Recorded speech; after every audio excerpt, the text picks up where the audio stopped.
GoEffect itu adalah produk instrumen derivatif. Nah, ini derivatif yang tadi kita udah pelajarin ya. GoEffect adalah instrumen derivatif yang terdiri dari produk gold, kemudian ada crude oil, dan satu lagi adanya forex. Ya. Jadi GoEffect itu sebenarnya adalah singkatan dari gold, oil, forex. Ya. Jadi nggak usah bingung. Jadi kalau GoEffect itu apa sih? GoEffect itu adalah gold, oil, forex kayak gitu loh. Nah, kalau untuk teman-teman yang sudah pernah trading, lalu perbedaannya apa nih dengan produk-produk yang lain? Atau mungkin misalnya, saya udah tiap hari saya transaksi forex, transaksi gold, transaksi crude oil. Bedanya apa nih dengan GoEffect? Kayak gitu. Ya, saya sudah lama sekali trading misalnya kayak gitu ya. Mungkin dari 10 tahun lalu saya transaksi forex. Nah, ini ada produk satu lagi namanya GoEffect. Dan di dalamnya ternyata GoEffect ini gold, oil, forex kayak gitu. Ya, sama saja. Nah, lalu apa yang membedakan antara GoEffect ini dengan produk-produk yang lain? Atau mungkin bisa dikatakan dengan produk forex yang lain atau gold yang lain, trading gold yang lain. Jadi perbedaannya cuma satu, ya, bahwa produk GoEffect ini itu diperdagangkannya itu secara multilateral. Maksudnya apa sih multilateral itu? Jadi maksudnya adalah transaksinya itu terjadi secara langsung di dalam bursa. Jadi sama persis seperti kalau kita transaksi saham. Mungkin kalau ada teman-teman yang pernah transaksi saham itu sama persis seperti itu. Jadi antara penjual, pembeli mereka ketemu langsung di dalam bursa. Artinya transaksinya itu terjadi di dalam bursa. Loh Pak, kalau kayak gitu berarti kalau kemarin saya transaksi forex itu tidak di dalam bursa. Jadi jawabannya enggak ya. Karena memang kebanyakan ya rata-rata kalau kita ngomongin trading forex, trading gold di Indonesia ataupun di Asia misalnya kayak gitu ya, kayak gitu, kebanyakan mereka transaksinya itu tidak di dalam bursa atau bisa dikatakan transaksi mereka itu ada di luar bursa. Ya. Jadi kalau misalnya saya sebagai broker misalnya gitu ya, saya sebagai brokernya atau pialangnya ya kan, nah, terus kemudian saya punya nasabah banyak ya kan, terus kemudian saya punya di belakang saya ada penyedia likuiditas, penyedia harga kayak gitu ya, penyedia likuiditasnya itu tadi. Nah transaksinya nasabah-nasabah saya, karena saya broker itu tadi ya, contohnya saya broker kayak itu, saya punya misalnya 1.000 nasabah, 1.000 nasabah ini kalau transaksi itu nanti dengan orang yang di belakang saya, yang penyedia harga itu tadi. Makanya disebutnya transaksinya itu di luar bursa atau OTC, over the counter. Ya. Jadi itu yang membedakan antara produk GoEffect dengan produk forex yang lain atau gold yang lain kayak gitu ya. Jadi GoEffect itu adalah transaksinya terjadi secara langsung terjadi di dalam bursa. Ya. Nah, oleh karena itu GoEffect ini merupakan spot exchange traded forex pertama di Asia Tenggara. Ya. Jadi pertama kali di Asia Tenggara transaksi forex, transaksi gold, tapi transaksinya langsung di dalam bursa, itu baru ada di bursanya di bursa ICDK ini. Produknya namanya produk GoEffect. Jadi selain produk GoEffect, saya pastikan transaksinya itu pasti di luar bursa, kayak gitu. Ya. Jadi ini yang membedakan. Ya. Nah, kenapa itu menjadikan produk GoEffect ini merupakan spot exchange traded forex pertama di Asia Tenggara? Karena memang baru pertama kali di Asia Tenggara. Di Indonesia juga ada pasti pertama kali juga. Nah, untuk produk GoEffect ini memang produk baru. Kita baru launching sekitar 2 tahun yang lalu, ya 2 tahun atau mungkin menuju 3 tahun lah. Ya. Nah, selebihnya sebelum itu kebanyakan kalau kita transaksi forex itu pasti di luar bursa, bukan di dalam bursa. Mas, ya misalnya, nanya, Mas. Boleh silakan. Artinya kalau transaksi di luar bursa sama dalam bursa itu ada konsekuensi apanya? Baik. Jadi dari transparansi pastinya nanti juga akan pastinya berbeda, ya kan? Kalau misalnya contoh sederhana misalnya saya tadi sebagai saya sebagai brokernya terus kemudian saya punya 1.000 nasabah. 1.000 nasabah ini kalau transaksi ya, ini ngomongin di luar bursa ya. 1.000 nasabah ini ketika mereka transaksi, mereka itu transaksinya dengan satu orang. Atau lawannya bisa dikatakan lawannya kayak gitu ya. Lawannya itu cuma satu orang. Yang orang di belakang saya, yang pihak di belakang saya tadi, penyedia likuiditas tadi, kayak gitu. Jadi berbeda dengan kalau misalnya transaksi di bursa. Kita bisa mungkin saya transaksi mungkin bisa ketemunya dengan Mas Andi. Atau mungkin saya ketika transaksi buy sell atau kayak gitu, saya mungkin bisa ketemu dengan Pak Susanto. Tapi kita nggak pernah tahu. Itu langsung otomatis di dalam bursa aja kayak gitu, sistem bursa. Makanya tadi saya katakan sama persis seperti di Bursa Efek Indonesia. Nasabah A, nasabah C mungkin bisa ketemu di dalam bursa, tapi kita nggak pernah tahu kayak gitu. Atau bisa dikatakan kalau transaksi dalam bursa itu many to many, banyak pihak ketemu dengan banyak pihak kayak gitu loh. Tapi kalau posisi di luar bursa, banyak pihak ketemunya dengan satu pihak saja transaksinya. Artinya lebih aman di dalam bursa ya, Mas ya? Ya, pastinya kayak gitu. Terima kasih, Mas.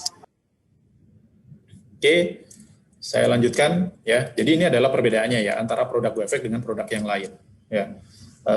Terus yang selanjutnya ada satu lagi yaitu ada produk namanya GoEffect Micro. Yang mungkin hari ini kita akan lebih banyak pelajarin yaitu produknya GoEffect Micro. Apa sih GoEffect Micro? Nah sebenarnya GoEffect Micro ini juga sama dengan produk yang GoEffect ini tadi. Cuman perbedaannya karena di sini ada di belakangnya ada embel-embel mikro ya. Jadi produk GoEffect Micro itu adalah kumpulan instrumen GoEffect itu tadi ya, ada Gold 12 More kayak gitu. Tapi dengan ukuran ataupun kontrak yang size yang lebih kecil atau micro.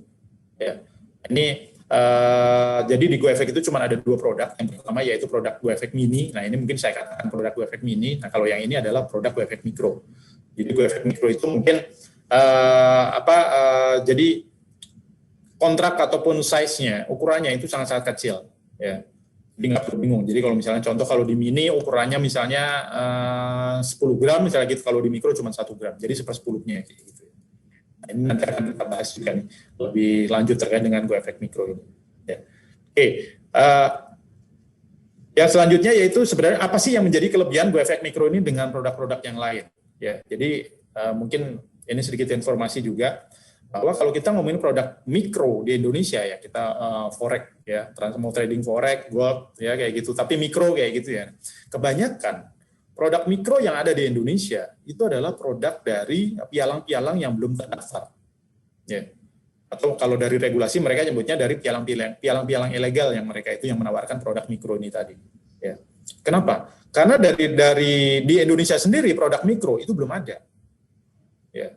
Itu belum dan tidak disetujui oleh regulasi kayak gitu. Makanya yang ada itu hanya dari pialang-pialang yang belum terdaftar itu tadi.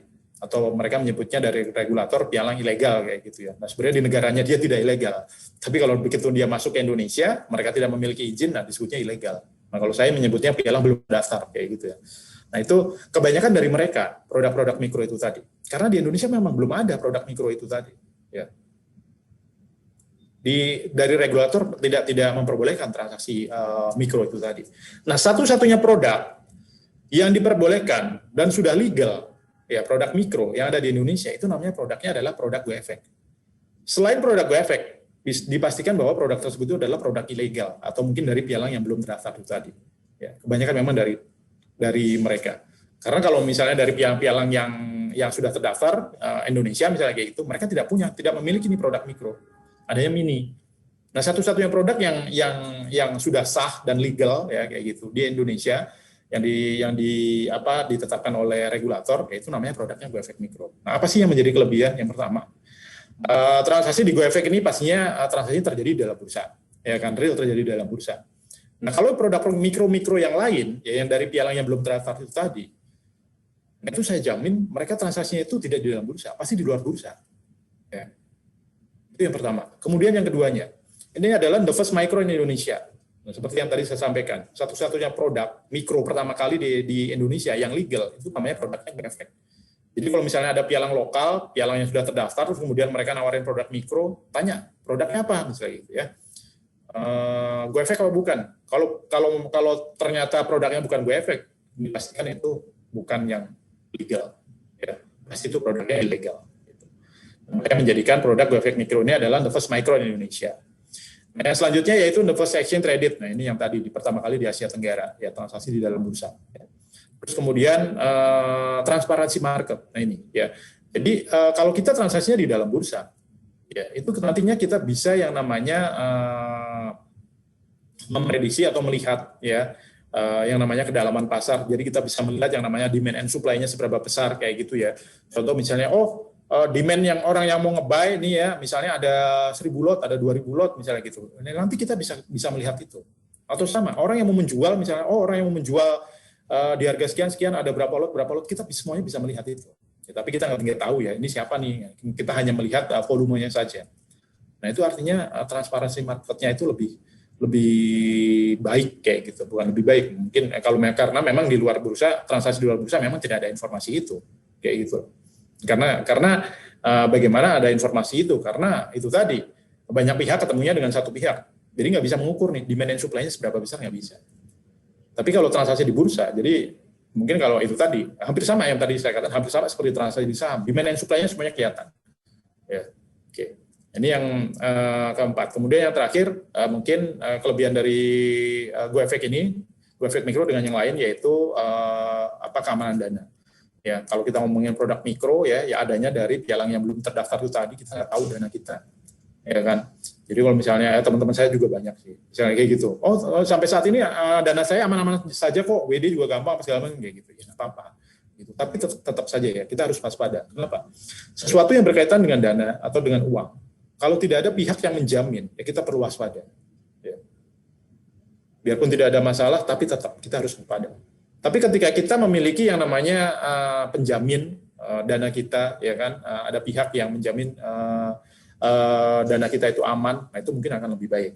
Nah kalau di GoEffect Mikro seluruh dana itu nanti akan ditempatkan lembaga clearing. Ya, nanti akan kita bahas di slide selanjutnya juga lembaga clearing ini. Oke, jadi ini yang menjadi kelebihan GoEffect Mikro dengan produk-produk yang lain. Ya. Terus yang selanjutnya, oke, jadi kita mungkin langsung masuk ke produknya ya. Tadi ada yang menanyakan bedanya apa nih antara gold dengan forex kayak gitu ya. Oke, jadi yang pertama kita akan membahas terkait dengan produk gold dulu, karena di produk GoEffect itu ada 3 produk ya, ada gold, oil, terus kemudian forex kayak gitu. Nah, yang pertama kita pelajari dulu terkait dengan gold. Jadi untuk teman-teman yang baru belajar biar paham ya, gold itu kayak gini, jenisnya kayak gini, terus kemudian kenapa sih saya masih transaksi di gold kayak gitu ya. Nah untuk yang pertama yaitu apa sih itu emas ya atau gold. Jadi sebenarnya kalau kita ngomongin emas nggak perlu saya kenalin lagi apa itu emas, semua orang udah paham. Emas ya emas kayak gitu. Dari zaman nenek moyang kita mereka memakai emas ya kayak gitu. Tapi sebagai informasi bahwa emas itu adalah sebagai instrumen pengatur kekayaan tertua di dunia. Ya. Karena keistimewaan emas itu terletak pada pengaruhnya terhadap sektor finansial dan industri. Ya itu adalah kenapa emas. Nah, tapi yang penting adalah kenapa sih kita perlu transaksi di produk emas ini tadi? Ya kan? Kenapa saya nggak harus transaksi misalnya di produk komoditi yang lain, misalnya ada karet ataupun CPO kayak gitu ya. Kenapa saya mesti transaksi di emas ya? Yang pertama mungkin ini saya sajikan data ya. Kenapa kita perlu melakukan transaksi di emas ya? Jadi emas itu permintaan seluruh dari secara global ya. Itu 47% itu dipergunakan sebagai bahan perhiasan ya, untuk perhiasan. Jadi nggak heran nih kalau misalnya kita lihat di Indonesia, ibu-ibu, cewek-cewek ya, atau mungkin bapak-bapak sekarang ya, itu banyak yang pakai perhiasan.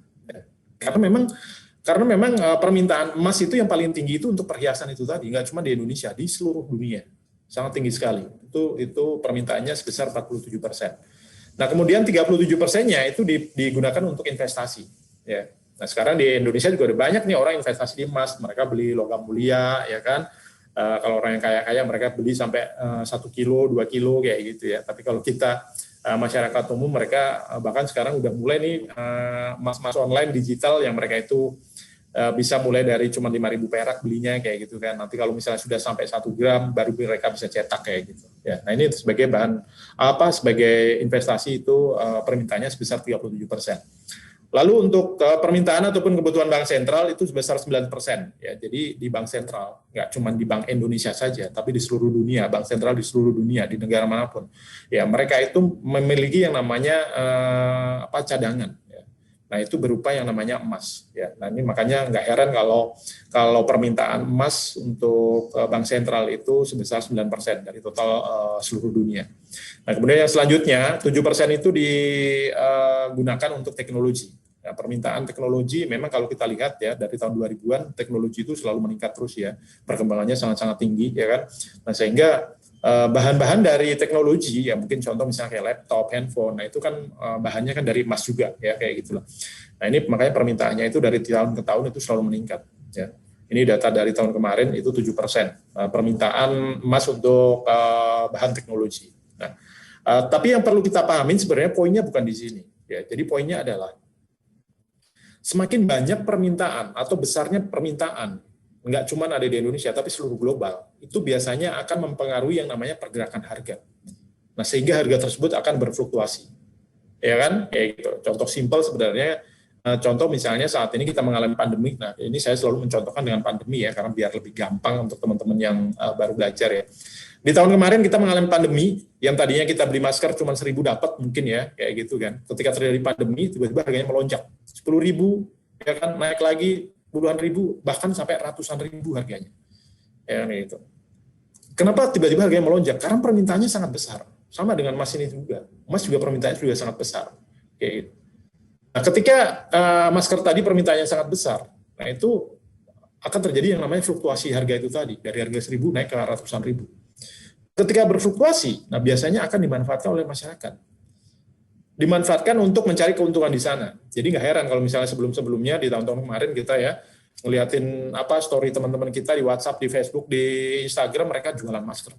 Karena mereka memanfaatkan untuk mencari keuntungan di sana ketika harga itu berfluktuatif.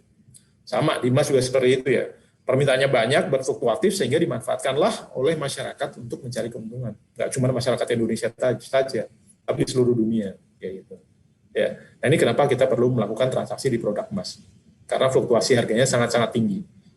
Oke, nah ini terkait dengan kenapa kita perlu melakukan transaksi di emas. Nah, kita yang selanjutnya yaitu melihat atau mengukur, menghitung berapa sih emas yang kita transaksikan di produk GoEffect ini, di GoEffect Mikro ini.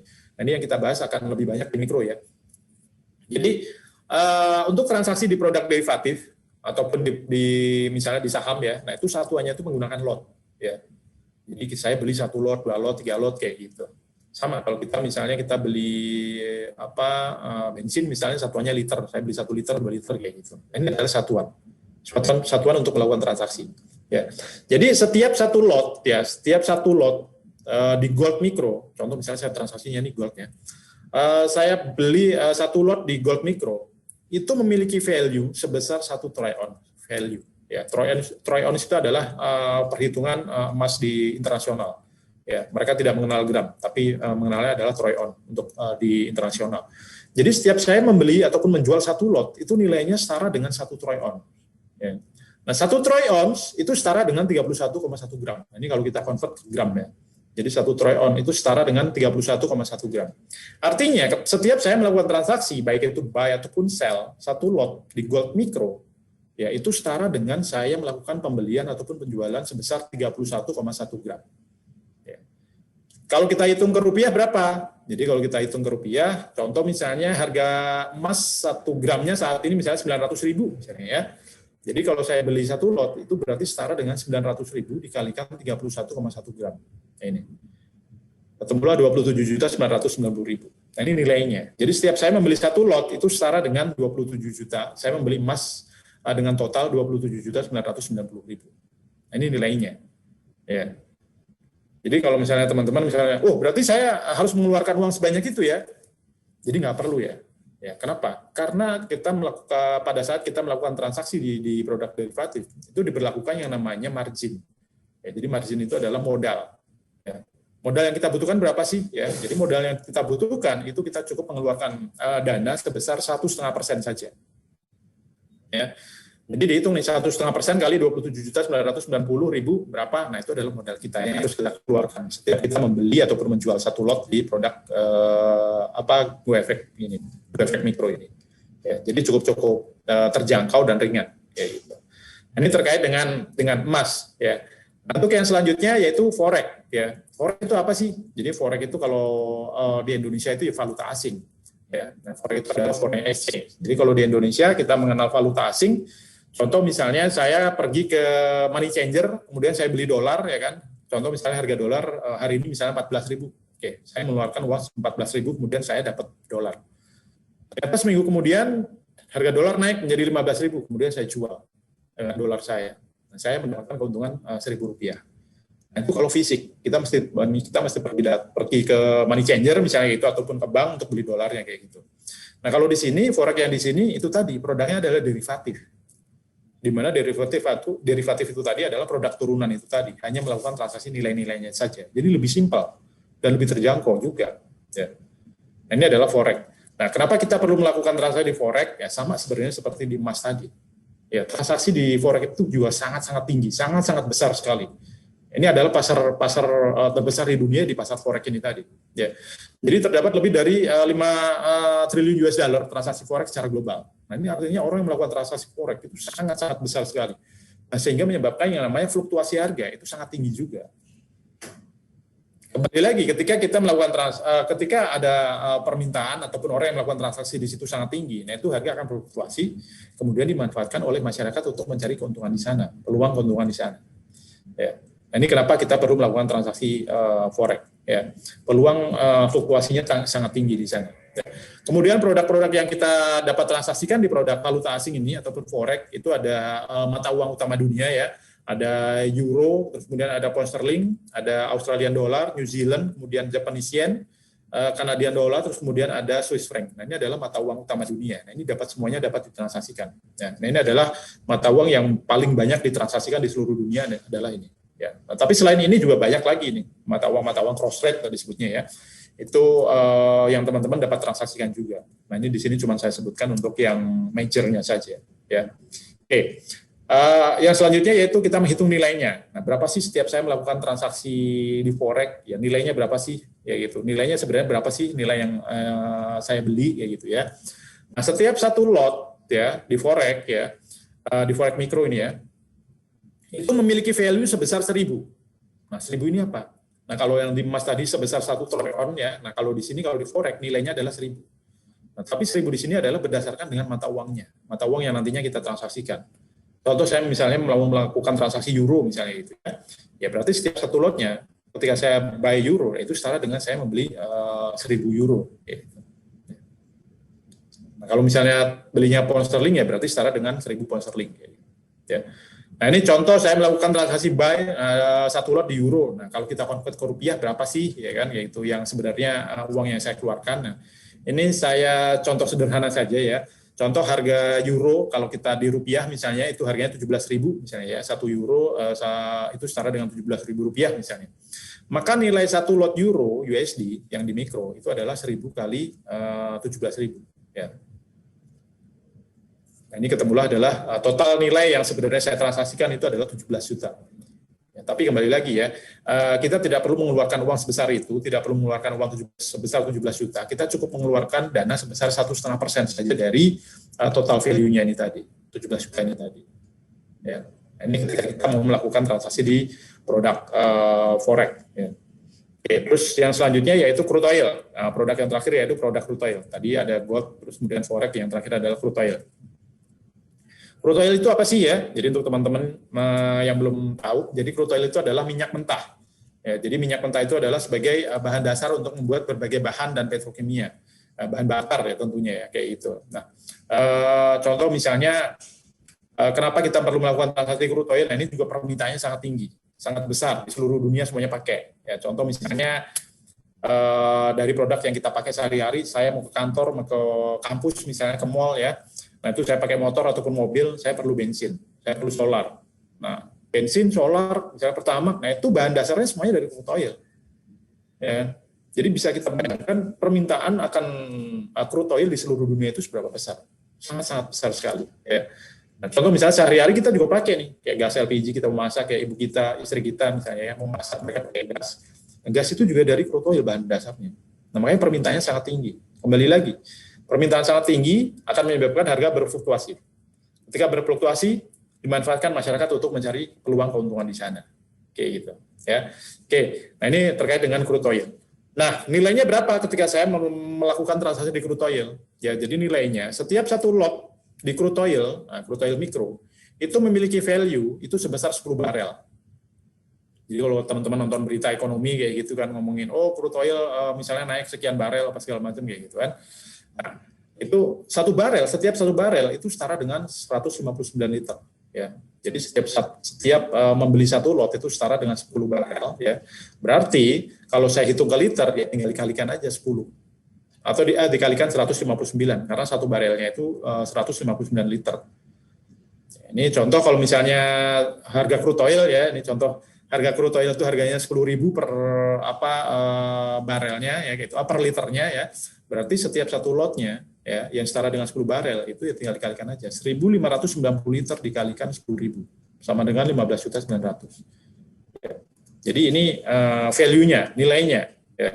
Nah, ketika saya melakukan transaksi di crude oil ini juga sama, nggak perlu mengeluarkan uang sebesar ini. Untuk di crude oil kita cukup mengeluarkan modal ataupun jaminan atau margin disebutnya itu sebesar 4% ya, dari total value-nya ini tadi. Nah, oke, sampai di sini ada yang mau ditanyakan?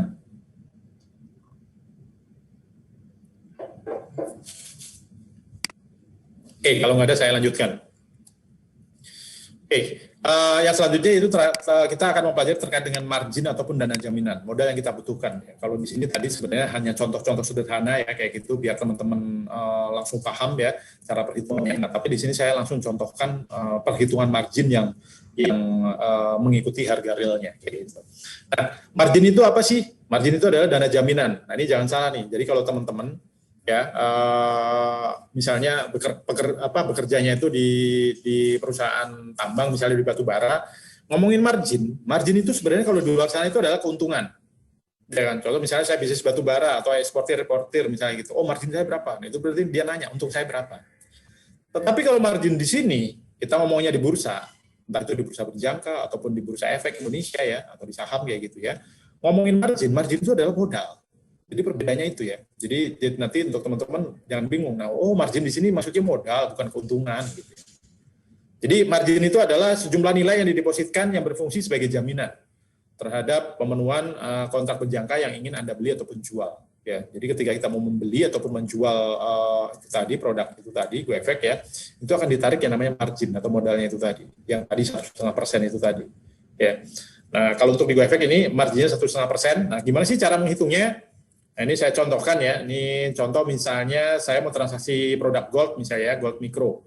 Ya kan, nah, di produk gold micro. Ini contoh misalnya hari ini harga gold itu bergerak di harga $1.500 per troy ounce-nya misalnya. Ya, gitu ya. Nah, berarti modal yang harus saya keluarkan berapa untuk membeli satu lotnya? Ya kan, tinggal kita kalikan aja nih. Harga saat ini yang bergerak di harga 1.500, kemudian kali kontrak size-nya yang setara dengan 1 troy ounce tadi ya, atau setara dengan 31,1 gram, ya kan? Nah, itu tinggal dikalikan aja untuk menghitung value-nya, nilainya. Ya.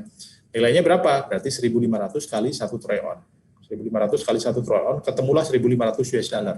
Nah, ini nilainya. Jadi setiap saya membeli buy satu lot di produk gold micro, ya kan, pada saat harganya di 1.500, itu setara dengan saya membeli emas sebesar 1.500 US dollar.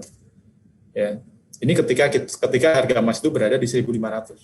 Tetapi kalau misalnya harga emas di harga 1.900 ya berarti value-nya di 1.900 juga. Setara saya membeli emas sebesar 1.900 US dollar. Tergantung nanti harganya ya. Nah, margin yang kita keluarkan berapa? Nah, margin yang kita keluarkan atau modalnya itu tinggal dikalikan aja. Dari value-nya dikalikan 1,5%. Ya, 1.500 kali 1,5% ketemulah 22,5 US dollar. Nah, ini yang harus kita keluarkan ketika saya mau membeli ataupun menjual produk di gold micro pada saat harga itu misalnya di harga 1.500. Ya, jadi setiap produk itu pastinya nanti akan berbeda-beda. Jadi ini yang membedakan juga dengan transaksi yang ada di luar bursa. Kalau transaksi di dalam bursa itu selalu menggunakan marginnya, itu selalu menggunakan persentase. Ya, baik di bursa ICDX ya kan, ataupun di bursa Singapura, di bursa Eropa ya, atau di Amerika, di Jepang, semuanya pasti menggunakan persentase. Ya. Nah, kalau di transaksi di OTC atau di luar bursa, biasanya mereka menggunakan fixed margin. Contoh misalnya ada pertanyaan kemarin ada pertanyaan dari teman-teman, Pak, saya kan udah transaksi ini di produk mikro, tapi dengan piala yang belum terdaftar tadi. Ketika saya mau melakukan transaksi buy 0,01 lot mikro ya Pak ya, itu saya marginnya cukup mengeluarkan $10 loh Pak. Kok di sini tinggi sekali 22,5 gitu. Ya. Jadi memang kalau transaksi di dalam bursa itu selalu menggunakan persentase dan marginnya akan lebih tinggi. Tapi yang perlu dipahami adalah justru dengan menggunakan margin yang lebih tinggi itu akan semakin safety dan semakin secure. Jangan terbalik nih. Pak, bukannya enak yang marginnya kecil, jadi dengan uang yang sedikit saya bisa transaksi. Salah. Ya. Jadi semakin kecil margin yang diterapkan, itu resikonya juga akan semakin tinggi. Tetapi semakin besar margin yang kita tetapkan, yang digunakan, itu akan membuat transaksi juga semakin secure. Makanya nggak heran kalau misalnya kita ada teman kita yang transaksi saham misalnya, di saham tidak ada yang namanya auto cut ataupun margin call, nggak ada di sana. Kenapa? Karena di sana menggunakan full margin, artinya marginnya besar, ya kan gitu. Kalau di saham kan nggak ada pakai misalnya 1,5% marginnya kayak gitu, nggak ada. Jadi kalau misalnya value-nya 1.500 US dollar, ya saya harus mengeluarkan uang sebesar 1.500 US dollar.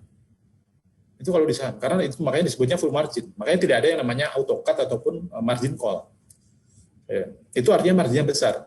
Makanya semakin besar itu semakin safety kayak gitu. Nggak ada margin call, nggak ada ini. Tapi ketika marginnya yang ditarik itu sangat kecil sekali, potensi terkena margin call itu juga sangat-sangat tinggi. Ya. Jadi itu yang membedakan. Dan mindsetnya kita jangan terbalik. Karena kebanyakan teman-teman di luar sana ketika ngomongin margin, oh di sana marginnya sangat kecil, jadi lebih enak kayak gitu. Salah. Karena margin kecil, semakin kecil itu akan semakin beresiko. Kayak gitu. Ya. Oke, ini terkait dengan margin. Ada yang mau ditanyakan? Oke, terkait Mas, dengan margin. Ya, silakan. kalau dengan leverage itu beda lagi. Oke, baik. Terkait dengan leverage, ya. Jadi leverage itu yang sebenarnya leverage itu perhitungannya itu justru dari margin ini tadi. Jadi jangan kebalik.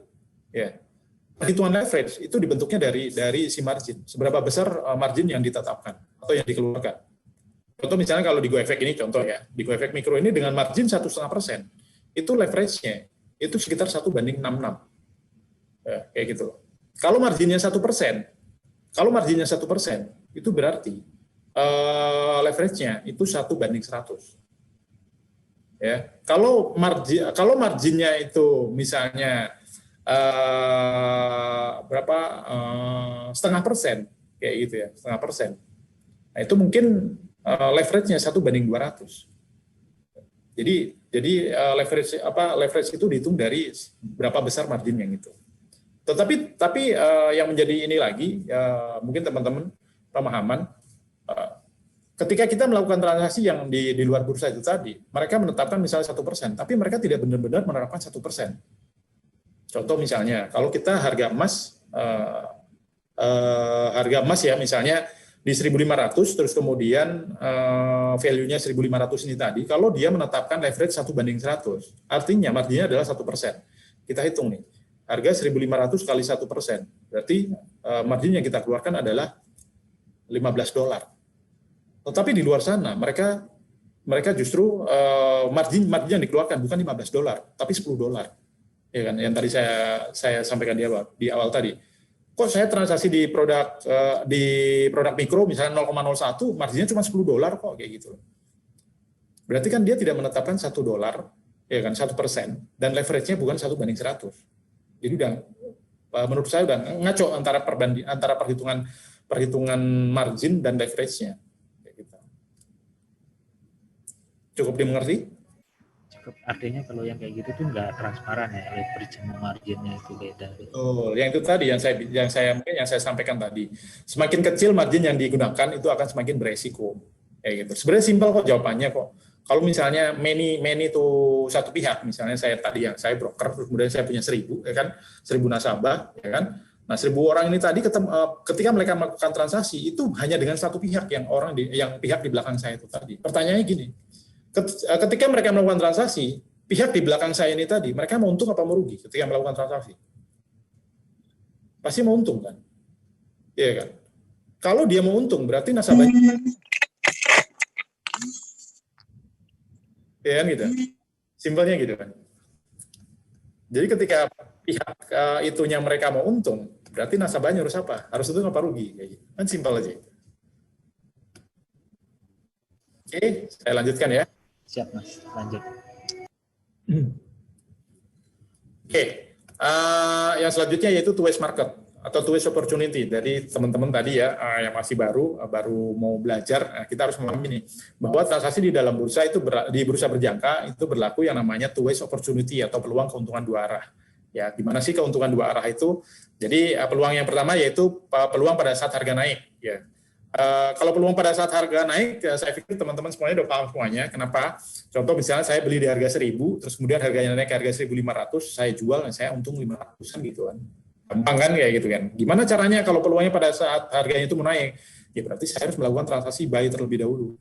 Ya kan, buy di harga 1.000, nanti harganya naik ke harga 1.500, misalnya saya close buy saya, sehingga saya dapat keuntungan 500 misalnya gitu. Nah, tapi di sini ada satu lagi nih peluang keuntungan pada saat harga turun. Ya.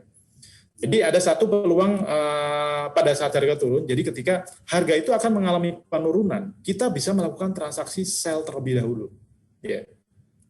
Contoh misalnya harga 2.000 saya sell, kemudian pada saat harganya turun misalnya ke harga 1.000, itu baru nanti saya beli di bawah. Ya. Jadi sell high buy low kayak gitu. Nah, masih bingung Pak, ya kan? Harganya turun, kok saya untung gimana ceritanya kayak gitu ya.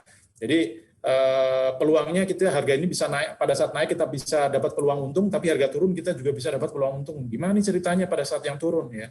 Jadi Ini saya berikan simple logic sederhana ya untuk teman-teman yang baru belajar ya paham banget nih kenapa sih harga turun itu bisa untung kayak gitu ya. Logiknya seperti apa kayak gitu ya.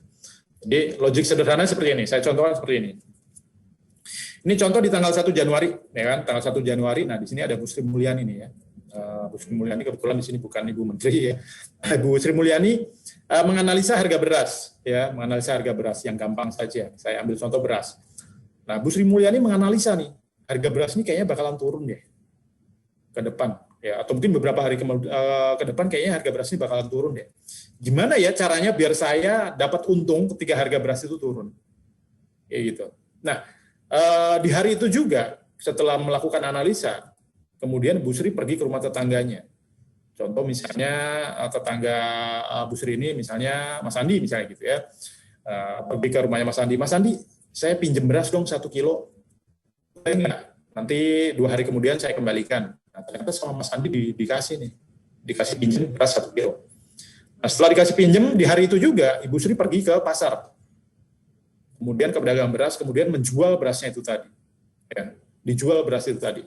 Kebetulan harga beras saat itu, hari itu di tanggal 1 Januari itu harganya 100.000. Dijual ke pedagang beras, kemudian Ibu Sri Mulyani pulang dengan membawa uang cash sebesar 100.000. Ya. Nah, setelah beberapa hari, ya tepatnya di tanggal 3, ya, ternyata tepat nih, benar. Analisa Bu Sri Mulyani benar nih. Harga beras mengalami penurunan, turun ke harga 70.000. Ya kan? Mengetahui harganya turun, kemudian Ibu Sri buru-buru ke pasar, ya kan, ke pedagang beras. Nah, sekarang gantian nih, membeli beras. Ya kan?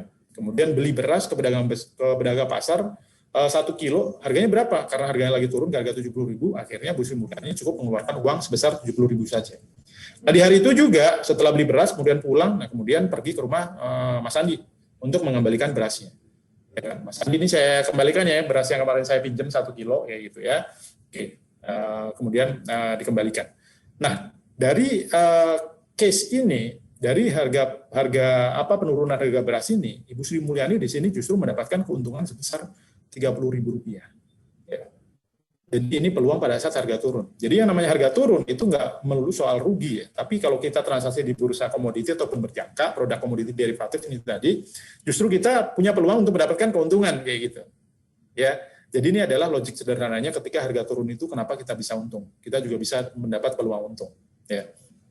Nah mungkin pertanyaan teman-teman yang baru, nanti ketika saya transaksi, nanti saya prosesnya harus minjem-minjem gitu nggak? Kayak gitu ya. Jadi nggak perlu ya. Jadi nanti di dalam aplikasi tradingnya, yaitu teman-teman sudah ada nih 2 option. Option yang pertama yaitu buy. Kemudian option yang kedua adalah sell. Jadi kita mau pilih yang mana? Kalau kita mau buy, kita harus mengharapkan harganya naik. Tapi kalau kita pilihnya sell, berarti kita harus mengharapkan harganya turun. Semakin turun kita semakin untung. Kayak gitu. Jadi opsinya cuma 2 itu tadi. Mau buy atau mau sell. Ya. Oke, jadi ini kenapa harga turun itu bisa untung. Nah, ini peluang pada saat harga naik ya. Jadi sebelum kita melakukan transaksi, misalnya kita analisa dulu nih ya. Wah, kayaknya harga ini saya contohkan di emas ya, di emas misalnya ya. Wah, harga emas bakalan naik nih. Apa yang harus saya lakukan? Kalau analisa kita mau mengatakan naik, berarti kita harus melakukan transaksi buy. Ya. Contoh ini misalnya saya buy 1 lot di harga 17.32. Nah, ternyata analisanya tepat, harganya naik ya kan. Begitu naik, di sini saya close posisinya ya, posisi buy saya itu di harga 17.52. Nah, keuntungannya berapa? Nah, keuntungannya itu tinggal selisihnya saja. Ya, tinggal hitung selisihnya berapa. Nah, di sini selisihnya adalah 20. Artinya adalah $20. Ini adalah keuntungannya. Peluang pada saat harga naik. Peluang pada saat turun gimana? Nah, ini peluang pada saat turun sama nih dengan beras tadi, sama dengan Bu Sri Mulyani tadi. Jadi kita analisa, kayaknya bakalan turun deh. Apa yang harus saya lakukan? Kalau harganya mau turun, berarti kita harus melakukan transaksi sell. Ya, jadi kita sell misalnya di sini, contoh di harga 17.04 saya sell ya kan. Nah, ternyata setelah saya sell harganya benar turun ya kan. Ketika turun ke harga 16.80 di sini saya close. Keuntungannya berapa? Nah, keuntungannya tinggal dihitung dari selisihnya juga ya. 17.04 ke 16.80 ini $24 keuntungannya. Nah, karena di sini saya melakukan transaksinya itu 2 lot ya berarti dari selisih ini dikalikan 2 ya. Sehingga di sini keuntungannya adalah $48.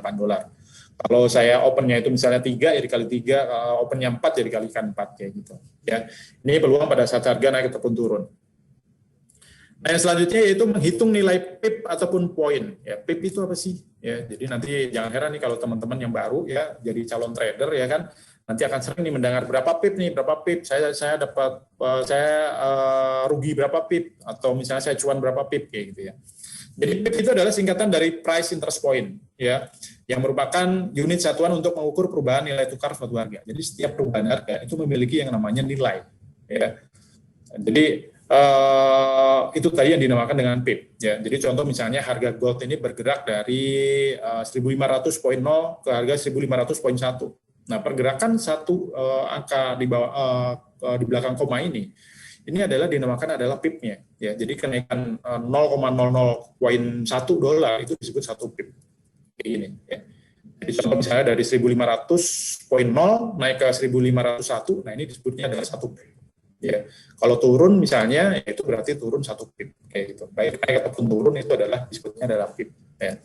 Oke, nah untuk nilainya sendiri, nilai setiap pip yang ada di produk GoEffect ya itu berbeda-beda juga. Nah, tapi kebanyakan pastinya sama kayak gitu ya. Nah, karena kita memiliki dua produk, ada produk GoEffect Mini sama produk GoEffect Micro. Nah, ini nilai pipnya juga pastinya berbeda ya. Jadi contoh misalnya ada produk gold ya, setiap satu pip yang bergerak, baik itu naik ataupun turun, kalau di GoEffect Mini itu nilainya adalah $1.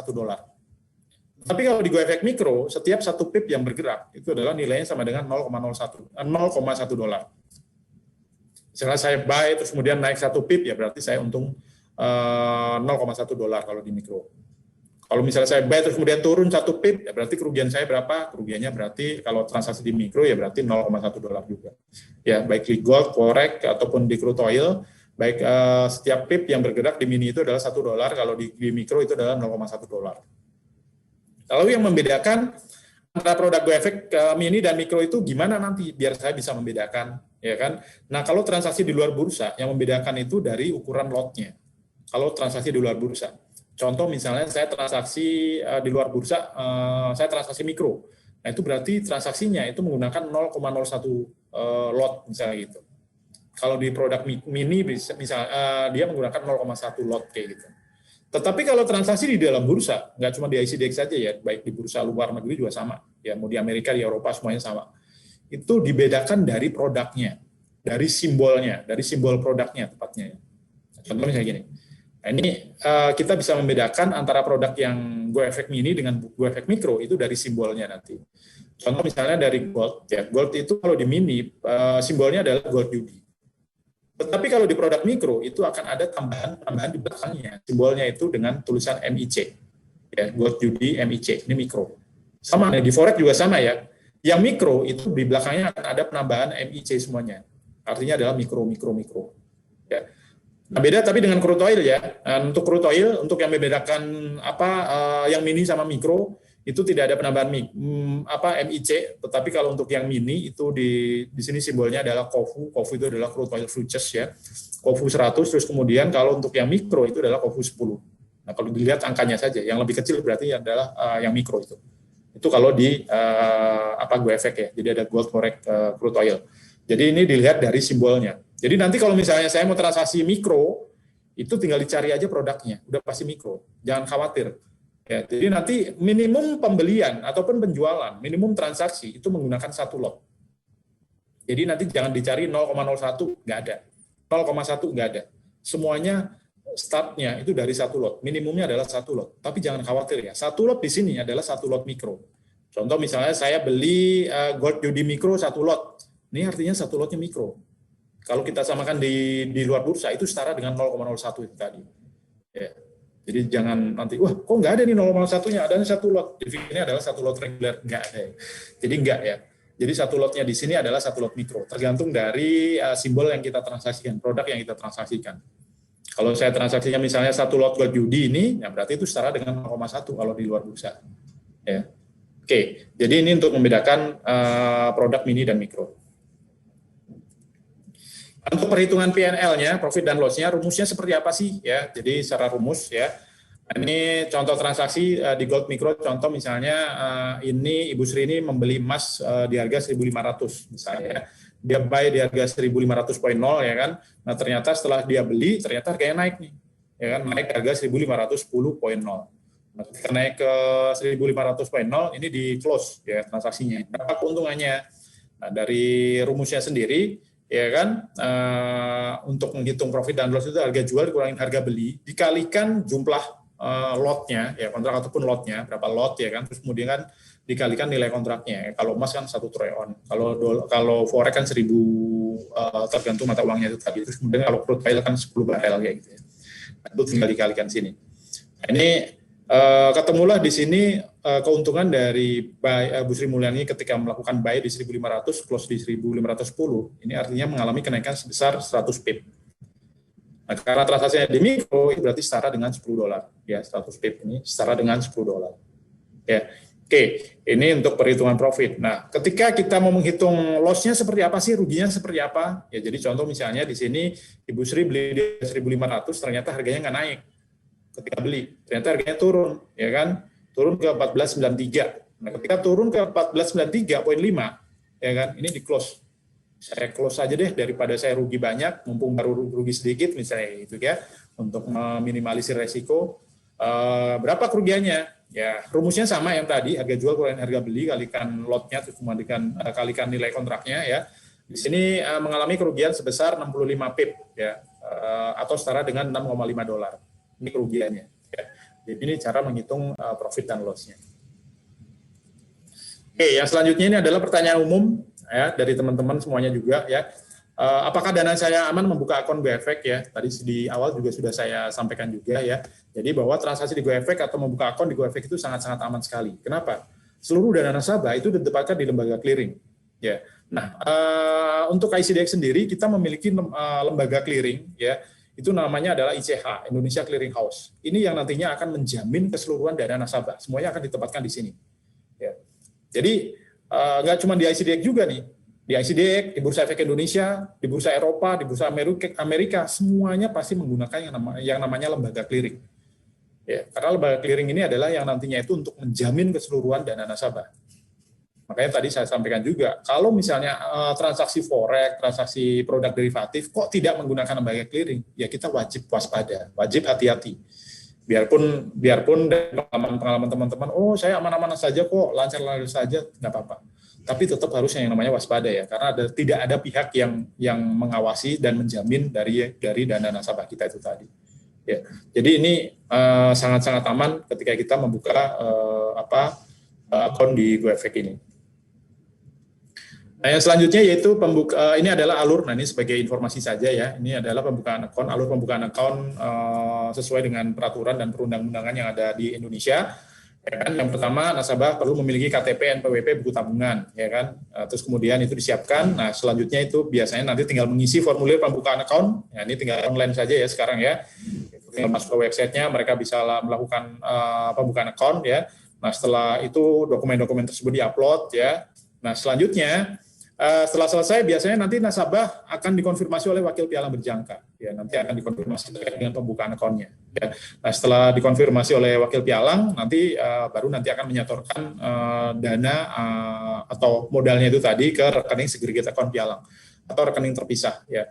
Jadi rekening segregated account ini adalah rekening terpisah yang dimiliki oleh si perusahaan pialang tersebut. Ya. Nah, kalau misalnya teman-teman, loh, tadi katanya uang saya ada di lembaga clearing. Kok di sini saya store-nya ke segregated account? Ya, jadi prosesnya gini ya. Jadi prosesnya adalah nasabah itu ketika mau membuka akun ya ini tadi harus ngikutin prosesnya, ya kan? Terus kemudian dananya ditransfer didepositkan ke rekening segregated account milik dari perusahaan pialang tersebut. Nah, yang selanjutnya tugas dari pialang tersebut, contoh misalnya Sinarmas ya, Sinarmas Futures. Sinarmas ini berkewajiban untuk memindahkan dana dari semua nasabah itu tadi ke lembaga clearing ICH itu tadi. Karena kalau tidak dipindahkan ke ICH, sudah bisa dipastikan nasabahnya nanti tidak bisa transaksi. Ya. Jadi itu ya alurnya pada saat dana itu berpindah dari rekening segregated account ke lembaga clearing. Ya. Oke, setelah itu baru nanti setelah melakukan penyetoran dana, baru nanti biasanya nasabah akan mendapatkan user ID, password, nah baru bisa melakukan transaksi. Ini adalah alur pembukaan nasabah. Oke, sampai di sini ada yang mau ditanyakan?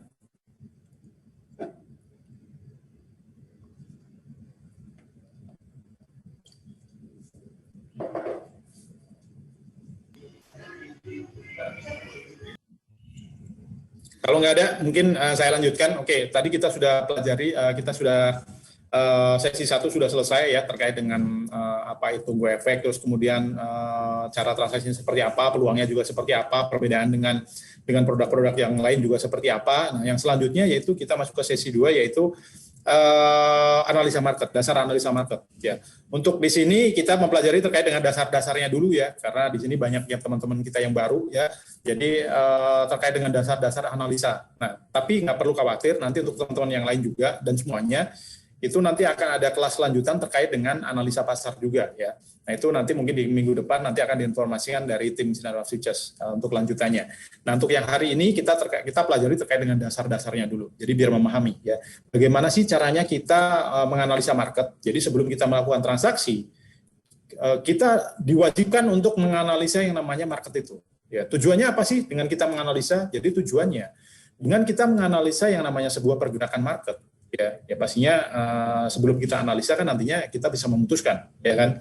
Ya tujuannya untuk agar kita bisa memutuskan apakah kita akan melakukan transaksi beli ataukah jual, ya. Apakah kita mau buy ataupun sell. Makanya fungsinya adalah itu tadi. Ya, jadi sebelum kita melakukan transaksi kita analisa dulu. Ya, setelah kita analisa keputusannya apa? Keputusannya, oh saya buy, oh saya sell. Analisa saya ternyata mau naik misalnya gitu. Oh berarti saya buy. Oh analisa saya kayaknya mau turun, berarti saya sell. Gitu. Nah, itu untuk mendapatkan keputusan itu tadi. Nah, di dalam menganalisa market atau market analysis, ya, baik itu di industri bursa berjangka, ya, perdagangan komoditi ataupun derivatif, ataupun di saham, di pasar-pasar finansial yang lain juga, ya, itu ada 2 alat yang bisa kita gunakan untuk melakukan analisa market. Ya. 2 alat tersebut, yang pertama yaitu analisa fundamental, terus kemudian yang keduanya alatnya adalah dengan menggunakan analisa teknikal. Kebanyakan biasanya kebanyakan memang ketika kita mau melakukan transaksi itu menggunakan 2 pendekatan ini, analisa fundamental dan analisa teknikal. Nah, ini adalah alat yang kita gunakan. Ya. Nah, analisa fundamental itu apa sih? Ya, jadi yang pertama ya kita pelajari terkait dengan analisa fundamental ya. Analisa fundamental itu adalah cara menganalisa market ya dengan menelaah pergerakan harga berdasarkan data-data ekonomi, terus kemudian ada politik, keamanan, ya kan, serta berita-berita lain yang mungkin saat ini sedang ramai diperbincangkan di pasar finansial. Ya, jadi ini adalah dasar dari analisa fundamental. Jadi analisa fundamental itu kita analisa dari sisi ekonomi sebuah negara, ya, data-data ekonominya. Contoh simpel misalnya dari Indonesia.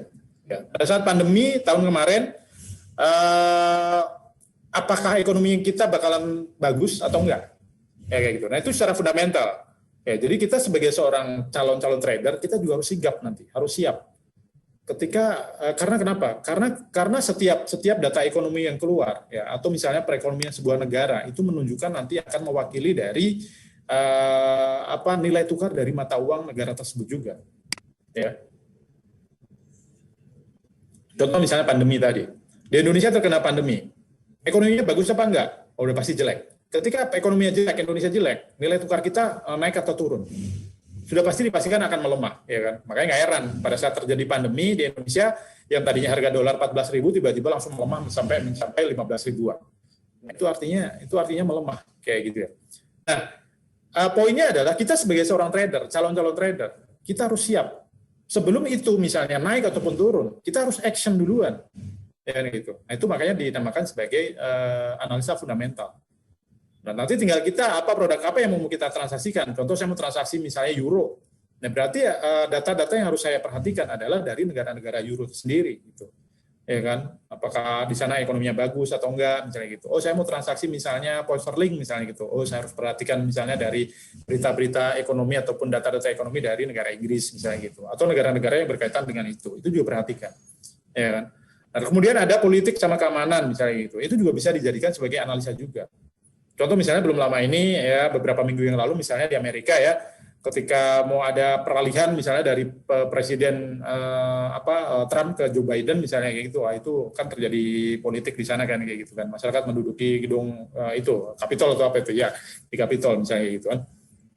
Nah itu dari sisi politik keamanannya lagi nggak bagus nih di Amerika. Nah ketika terjadi seperti itu akan mempengaruhi pergerakan mata uang US dollar di sana. Makanya nggak heran tiba-tiba pada saat itu misalnya harga emas tiba-tiba langsung naik misalnya gitu. Karena harga dolar USD-nya melemah kayak gitu. Makanya harga emas langsung naik. Nah, itu secara fundamental. Nah, kita sebagai seorang calon trader, nah itu tadi kita harus siap nih. Sebelum itu misalnya harga itu naik ataupun turun, kita udah action duluan. Jadi ini adalah analisa secara fundamental. Ya. Nah, untuk data-data sendiri, data-data fundamental sendiri ya, ataupun indikator-indikator ekonomi, ya kan, itu juga bisa mempengaruhi yang namanya pergerakan sebuah harga. Ya, data-data ekonomi ataupun indikator ekonomi. Contoh misalnya ada laporan tingkat suku bunga Bank Sentral. Nah, itu akan mempengaruhi, sangat-sangat mempengaruhi yang namanya pergerakan harga. Terus kemudian tingkat inflasi, ya kan. Terus kemudian ada PDB. Nah, itu semuanya akan mempengaruhi yang namanya pergerakan harga. Nah, ini biasanya akan selalu dirilis tiap bulan, ya kan. Nah, tapi data-data tersebut teman-teman bisa dapatkan atau bisa dilihat itu di websitenya dari forexfactory.com. Nah, ini umum teman-teman kalau trader itu semuanya udah paham semuanya, tapi nggak cuma di sini, itu di portal-portal website ekonomi yang lain juga banyak tersedia juga ya. Nah, selain di Forex Factory ini. Nah, ini sebelum rilis datanya, nah teman-teman bisa analisa dulu nih, ya kan kayak gitu. Jadi biasanya nanti ketika datanya keluar, nah itu biasanya harga akan bergejolak. Ya, nah, jadi ini adalah dasar dari analisa fundamental. Nah, yang selanjutnya yaitu analisa teknikal, ya kan? Apa sih itu analisa teknikal?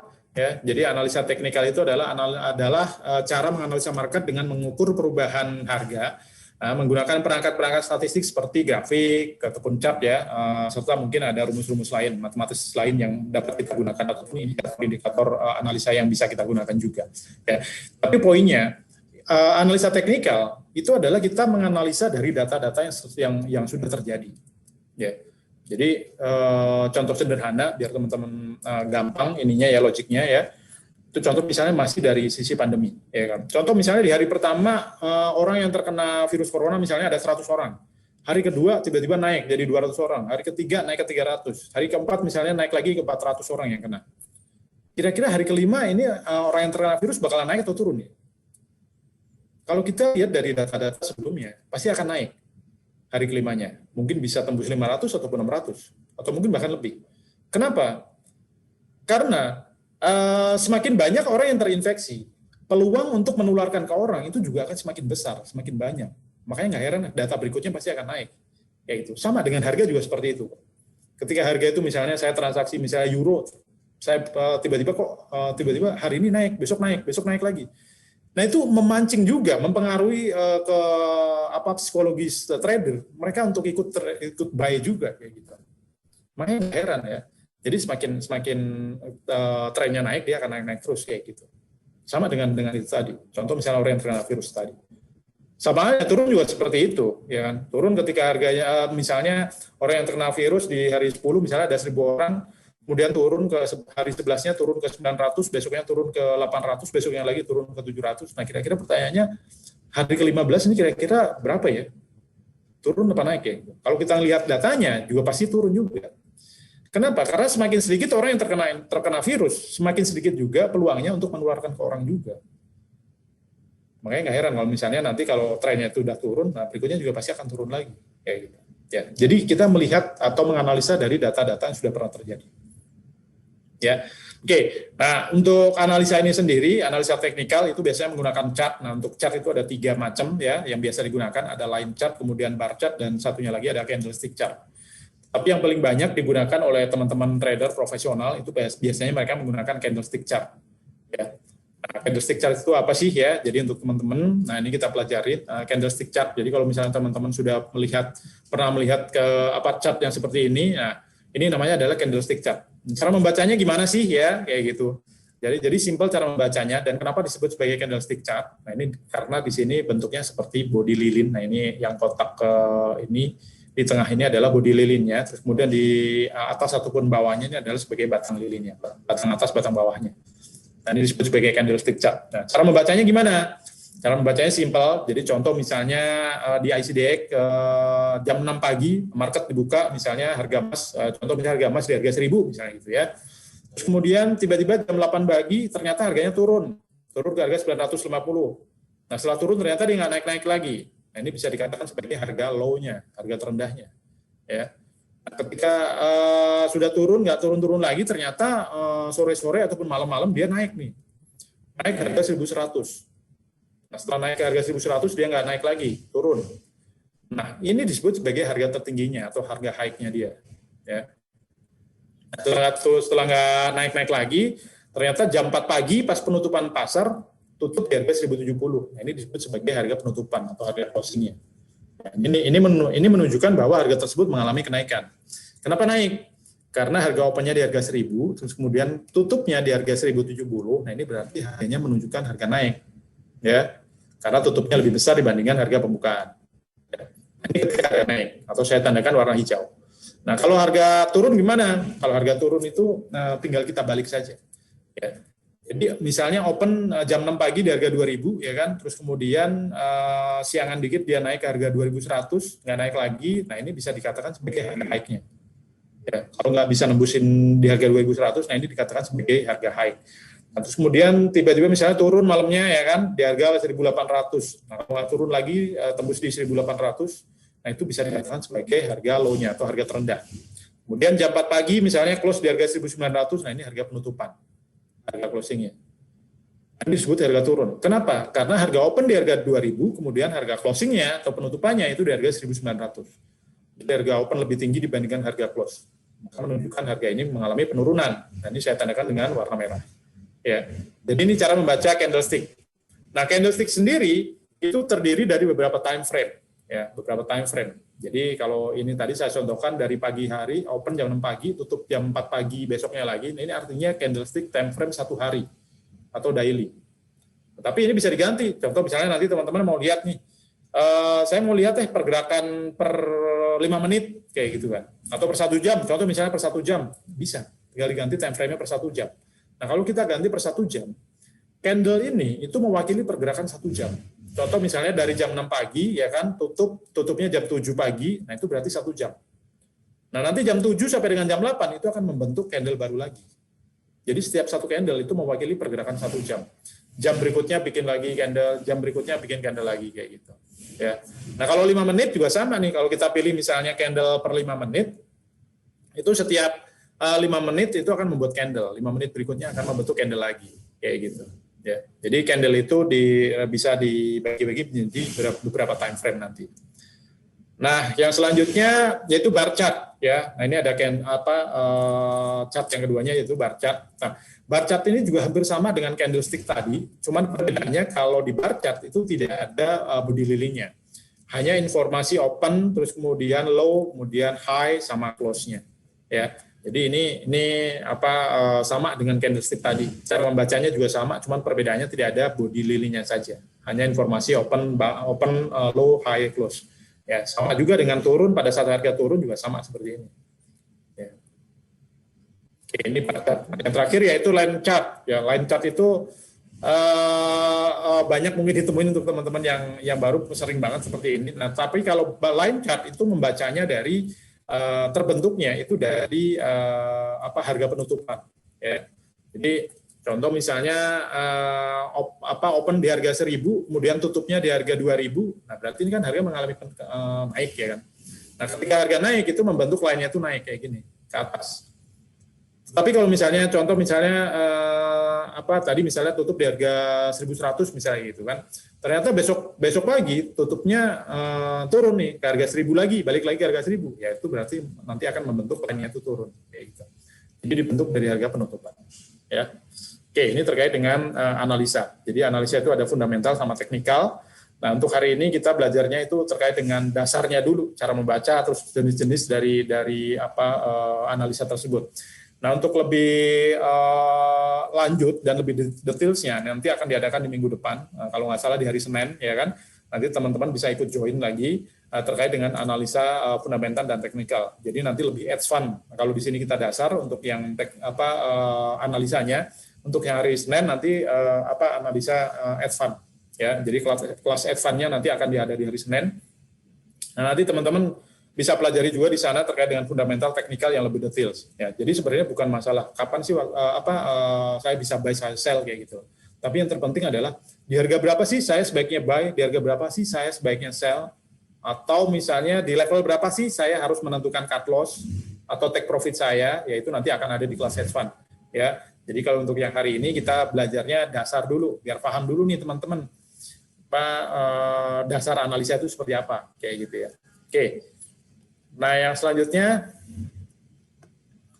terkait dengan mindset ya. Jadi kita sebagai seorang calon-calon trader kita juga harus memiliki mindset trading ya.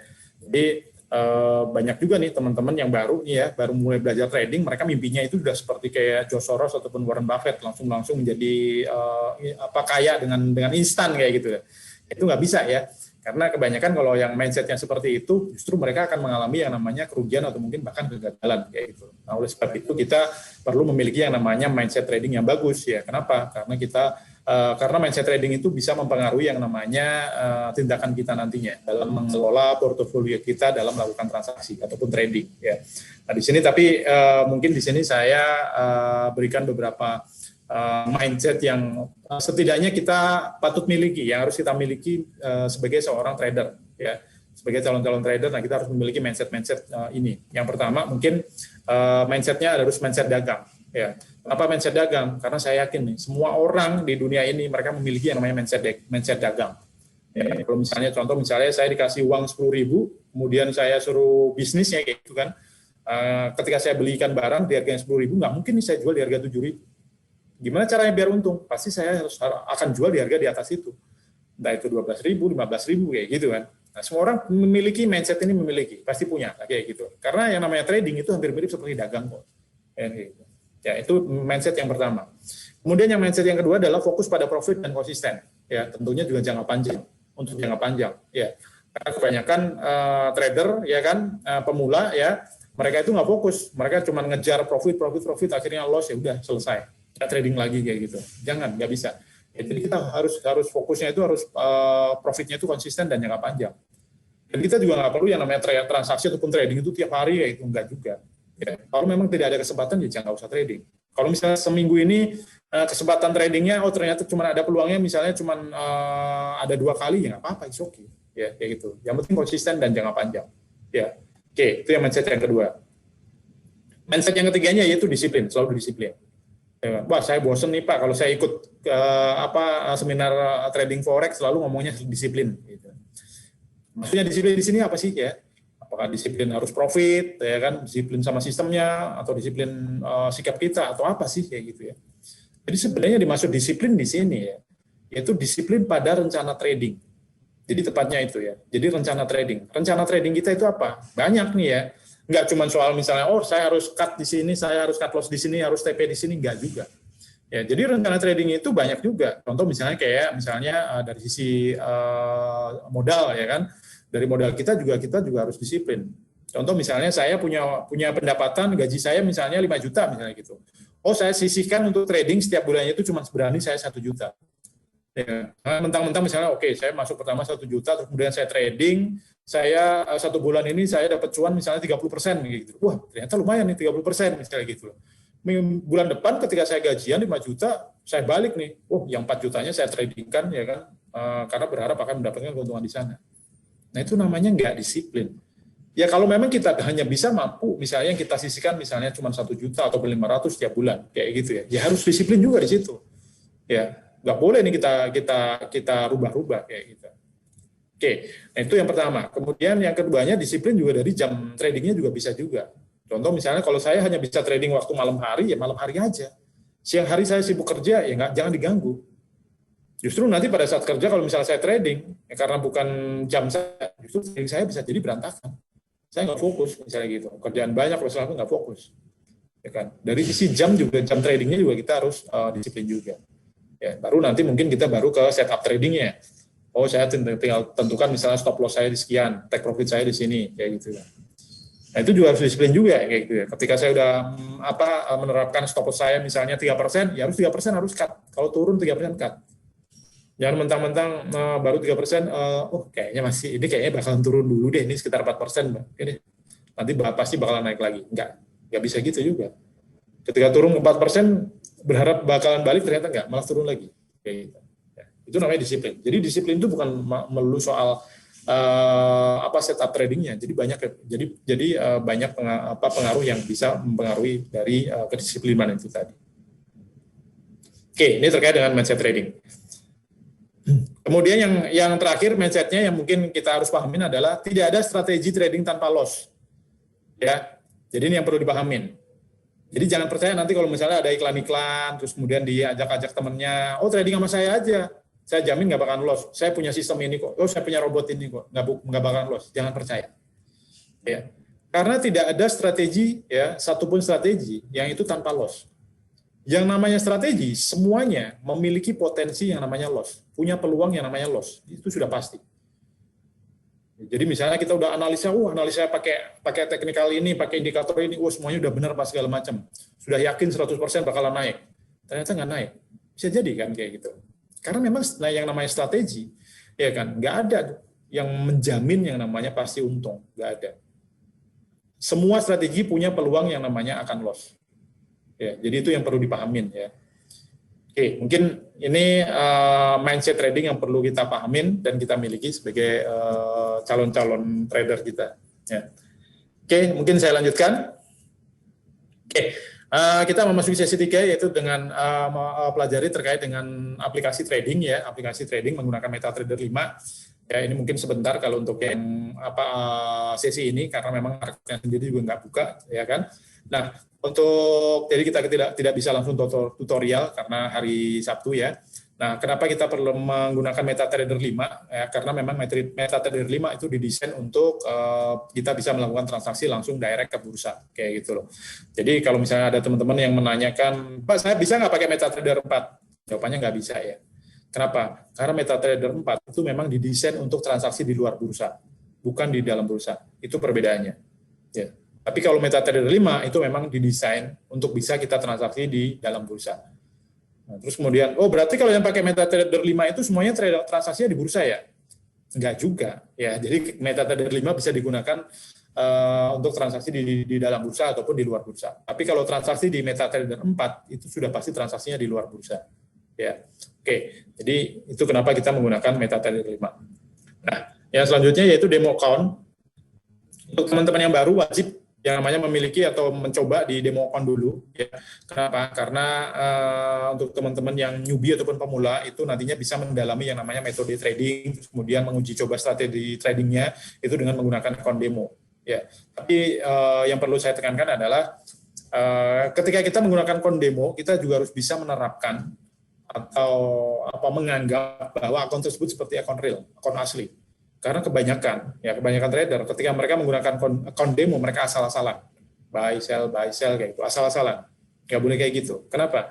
Karena dengan kita bisa menerapkan atau menganggap ya account demo itu seperti account asli, nanti ketika kita pindah ke account asli, ya kan, ketika kita langsung transaksi di account asli, kita gampang menerapkannya strategi kita, seperti itu kayak gitu.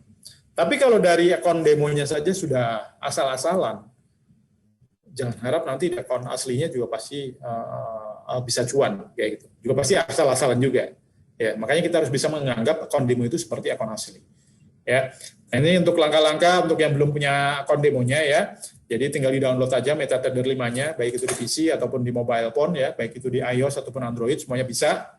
Nah, terus kemudian nanti tinggal kita dapetin ya user ID sama passwordnya ya, kita perlu dapat itu, nanti tinggal minta ke brokernya, kalau misalnya belum ada tinggal registrasi aja di websitenya goefek.co.id, di sana ada untuk registrasi akun demo. Nah, yang selanjutnya nanti tinggal ditambahkan dengan mencari nama servernya ICDX ya. Itu nanti jangan lupa nih. Ya, jadi begitu sudah masuk ke aplikasinya ya kan, nanti akan diminta untuk memasukkan servernya. Server tradingnya. Nah, nanti jangan dicari nama brokernya, nggak akan pernah ketemu. Ya, cari misalnya ketik Sinarmas Futures nggak akan pernah ketemu. Dicarinya adalah ICDX. Karena transaksinya langsung di dalam bursa ICDX. Ya, jadi semua member kita, semua pialang-pialang yang ada di ICDX, yang mereka transaksinya itu di GoEffect ya, baik pialang A, B, C, semua member, ya kan, mereka servernya cuma satu, yaitu ICDX. Ya, kenapa? Karena transaksinya terjadi langsung di dalam bursa. Oke, nah yang selanjutnya nanti tinggal dimasukin aja user ID sama passwordnya ya, itu baru nanti bisa langsung transaksi. Oke, mungkin langkah-langkahnya itu. Nah ini akan kita kasih tutorial sedikit.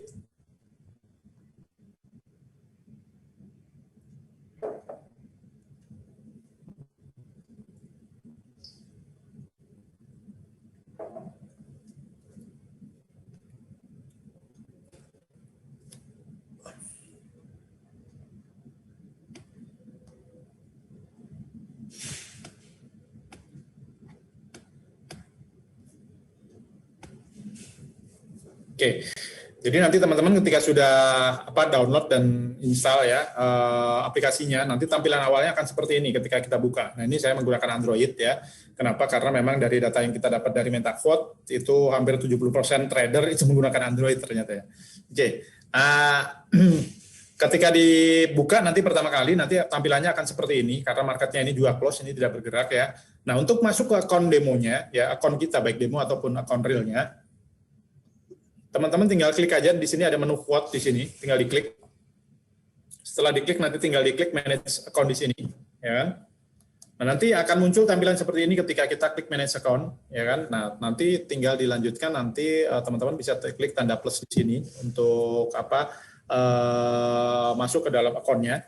Lalu nanti, nah ini yang tadi saya sampaikan ya. Jadi di sini nanti tinggal diminta untuk mencari broker ataupun servernya. Nah, ini jangan diketik Sinarmas Futures. Nanti nggak akan pernah ketemu. Ya, carinya adalah ICDX karena transaksi kita itu ada di bursa. Ya, nah setelah kita klik ICDX, ketika ICDX nanti akan muncul PT Bursa Komoditi dan Derivatif Indonesia. Tinggal diklik aja kayak gini. Ya. Nah, setelah diklik, ini nanti tinggal dimasukkan nih login sama passwordnya. Ya, contoh misalnya saya login.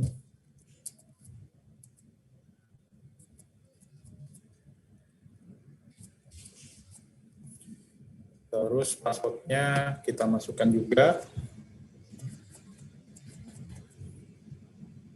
Oke, nah setelah itu baru nanti servernya itu kita pilih.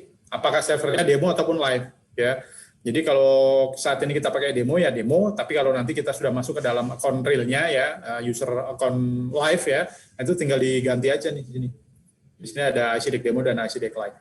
Ya, tinggal dipilih. Ya. Ini karena akun demo, saya pilihnya akun demo, kemudian tinggal di login, klik login. Setelah kita login, ini berhasil kita login ya kan, ICDX kayak gini, ada lambangnya ICDX di sini.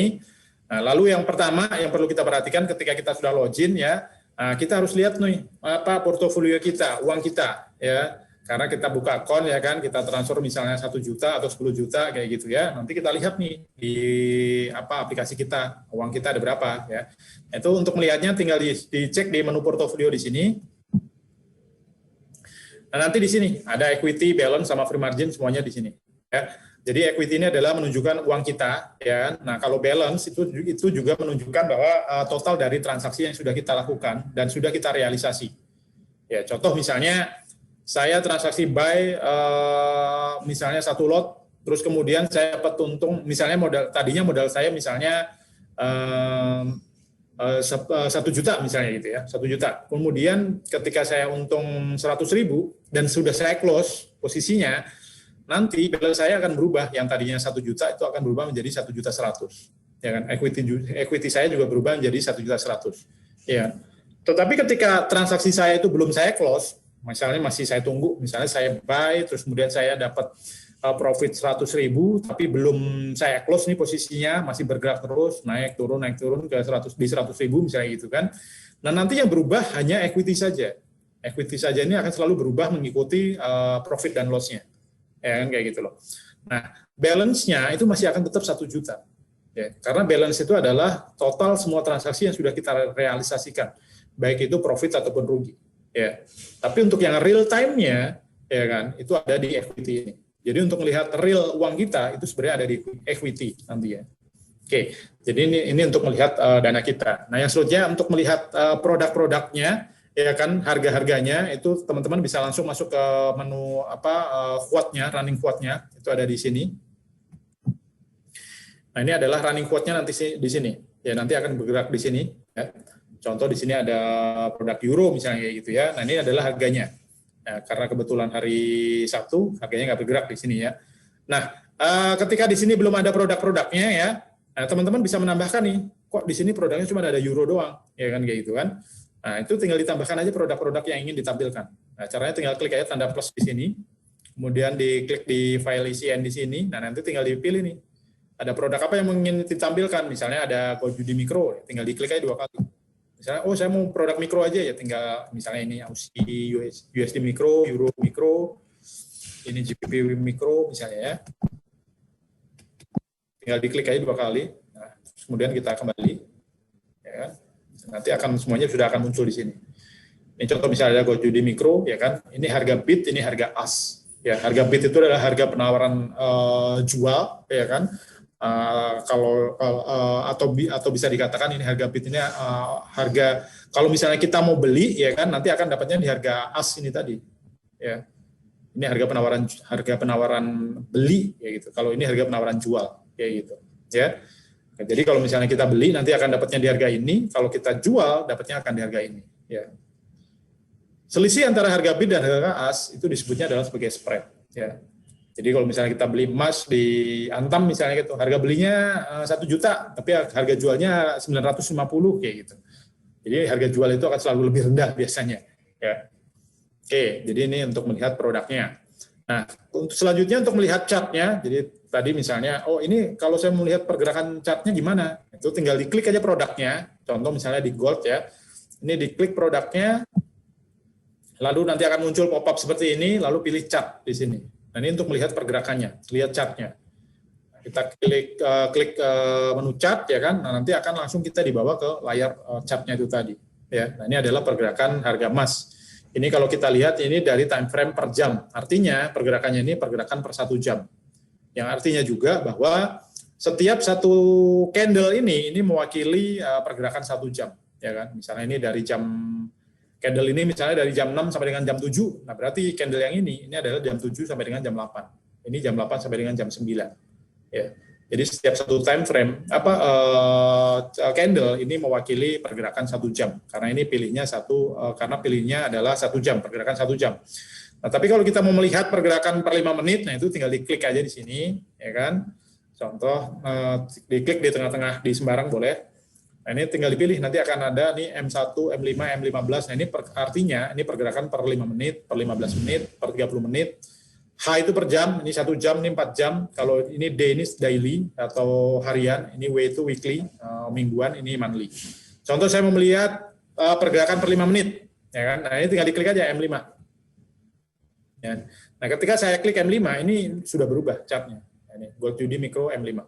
Setiap satu candle itu mewakili pergerakan per 5 menit. Setiap 5 menit dia akan berubah dan membuat candle baru. Ya. Oke. Jadi ini untuk melihat chart. Nah, yang selanjutnya kita mau melakukan transaksi, ya. Jadi kita melakukan transaksi, kita bisa tinggal masuk ke menu running price-nya tadi, ya, di menu running quote ini tadi, itu juga bisa, ya. Nah, di sini untuk transaksi itu kita bisa menggunakan 2 feature untuk melakukan transaksi. Yang pertama itu dengan menggunakan new order, keduanya yaitu menggunakan DOM atau depot market, ya. Nah, contoh yang pertama yaitu kita menggunakan new order. Nah, itu tinggal diklik aja menu produknya, ya kan, terus kemudian pilih new order di sini. Ya kan? Setelah pilih new order, ya kan, nanti tinggal dipilih nih di sini satuan lotnya, ya kan, 1 lot, 2 lot, tinggal di setting aja. Mau berapa lot juga boleh, kayak gitu ya. Nah, di sini ada SL sama TP. Nah, SL ini adalah stop loss. Nah, di sini adalah TP ini adalah take profit. Ini bisa diisi. Nggak perlu diisi juga nggak apa-apa. Kayak gitu ya. Nah, kalau kita ngisi, ini artinya kita menginginkan level stop loss dan take profit kita. Contoh misalnya sekarang, saya beli di harga 1.000. Nanti kalau harganya turun ke harga 950, saya jual deh. Kayak gitu. Saya close deh, rugi. Itu namanya cut loss, ya kan. Nah, berarti itu pasangnya stop loss. Berarti di sini pasangnya 950. Ya. Terus kalau TP itu adalah take profit. Contoh misalnya saya beli di harga 1.000, kalau naik nanti ke harga 1.200, saya akan take profit deh. Nah, itu tinggal diisi. Jadi secara otomatis di sini tinggal diisi di 1.200 misalnya gitu ya. Jadi nanti akan secara otomatis ketika itu harganya naik ke 1.200, itu akan otomatis close sendiri, take profit sendiri. Ya. Atau sebaliknya, kalau dia turun ke 950 itu akan auto cut sendiri. Jadi nggak perlu dipelototin, nggak perlu ditungguin kayak gitu. Ya. Oke, setelah itu nanti tinggal diklik aja kita buy atau sell. Kalau buy kita mengharapkan harganya naik, ya kan, yang tadi saya sampaikan kan, ya, optionnya cuma 2, kita mau buy apa mau sell. Kalau buy berarti harus mengharapkan harganya naik, kalau sell kita mengharapkan harganya turun. Ya, itu tinggal diklik aja. Ya, karena marketnya tutup jadi nggak bisa. Oke, ini yang pertama. Kemudian yang kedua, itu kita bisa juga menggunakan transaksi itu menggunakan DOM atau depot market. Ya, ini yang menjadi pembeda. Ya, jadi mungkin saya akan masuk ke untuk mengeluarkan DOM ini, menampilkan DOM itu teman-teman tinggal klik di menu produknya, ya, lalu di sini pilih depot market. Nah, ini namanya DOM. Ya, saya singkat aja DOM, Default Market. Nah, itu tinggal diklik di sini. Nah, nanti di DOM ini itu nanti akan tampil informasi demand and supply yang tadi saya sampaikan. Bahwa transaksi di bursa itu kita bisa melihat nih besarnya demand and supply. Ya karena marketnya tutup, jadi di sini tidak ada. Nah, nanti mungkin saya akan tampilkan di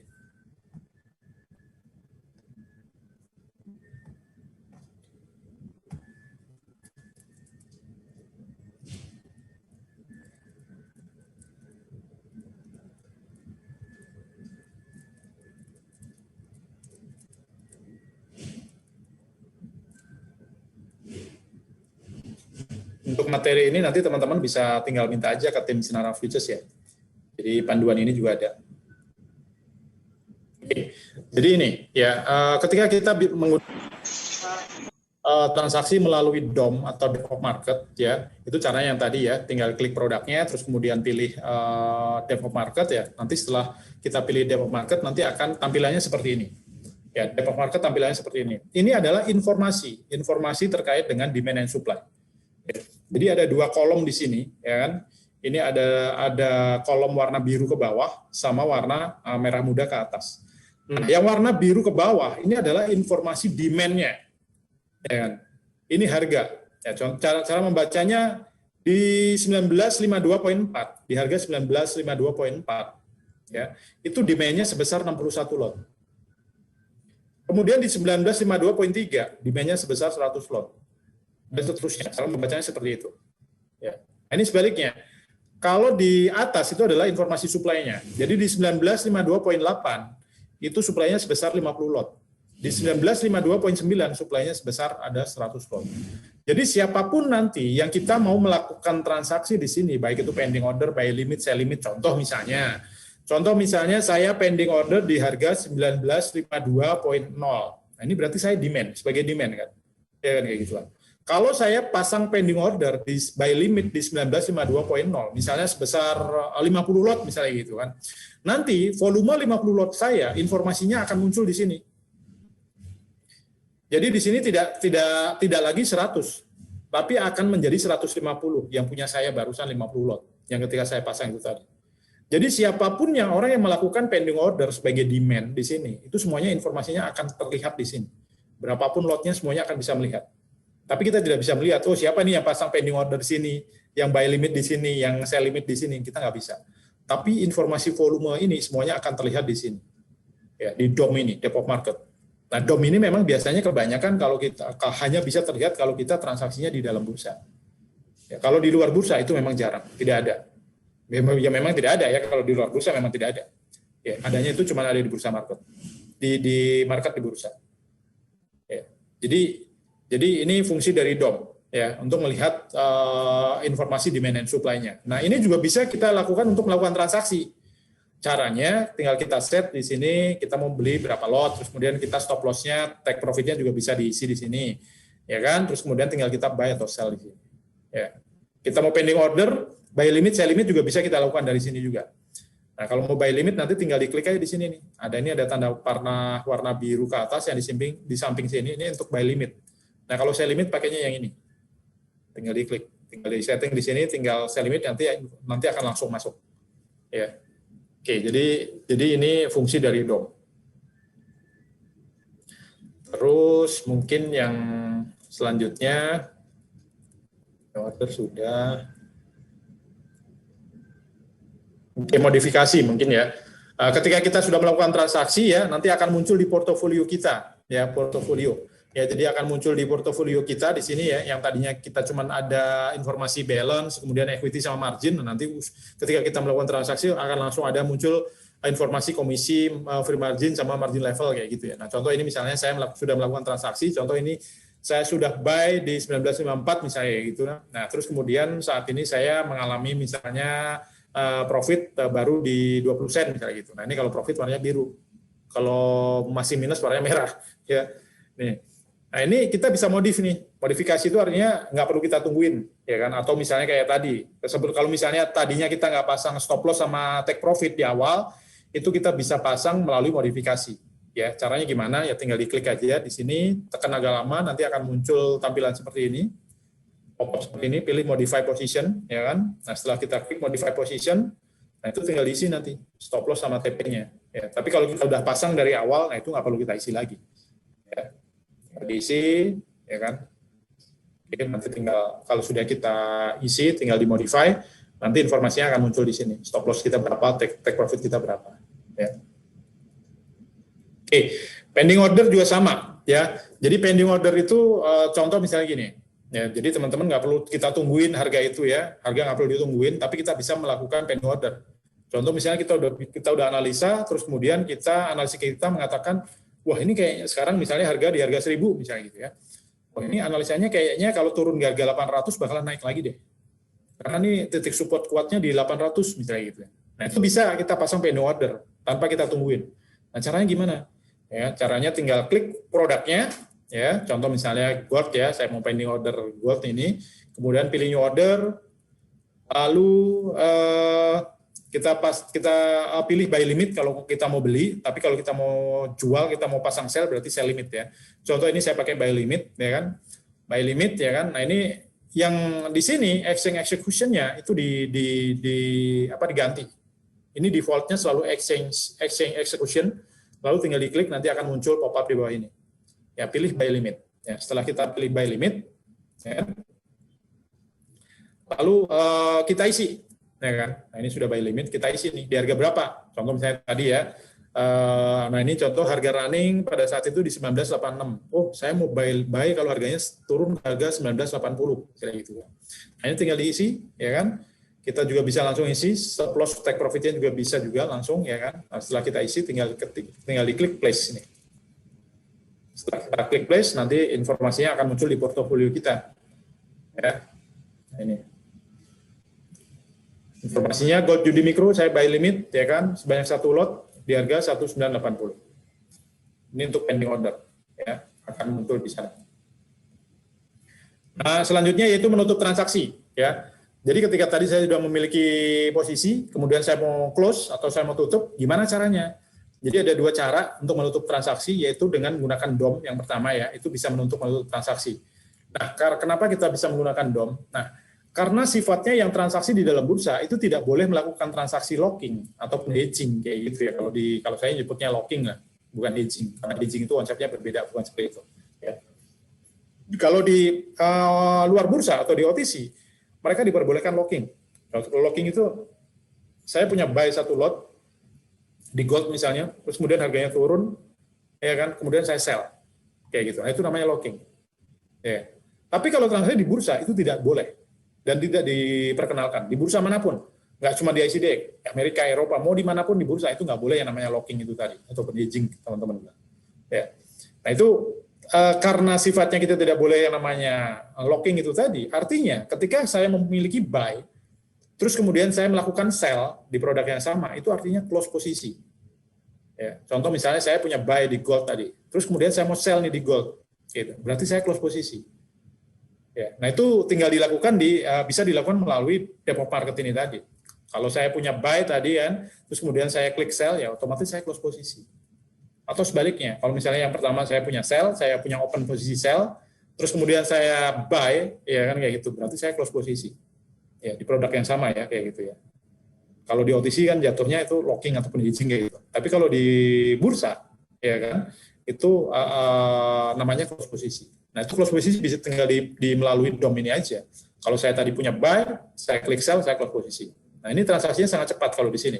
Makanya kalau di DOM itu lebih cocok untuk yang teman-teman suka scalping misalnya gitu ya. Itu cocok ya karena sekali klik langsung dapat. Tapi kalau melalui contoh misalnya close posisi melalui menu close posisi misalnya gitu. Ini agak lama prosesnya. Ya kan? Nah, tekan di sini agak lama, terus kemudian baru muncul ini. Nah, setelah muncul pop up ini baru pilih close position ya kan. Nah, setelah klik close position nanti baru akan muncul posisi halaman ini lagi baru nanti di close. Lama prosesnya. Tapi kalau melalui DOM, ini sekali klik langsung dapat. Sekali klik langsung close. Gitu. Ya. Oke. Ini untuk menutup transaksi. Nah, selanjutnya yaitu histori transaksi. Nah, untuk histori transaksi mungkin saya masuk ke ini aja.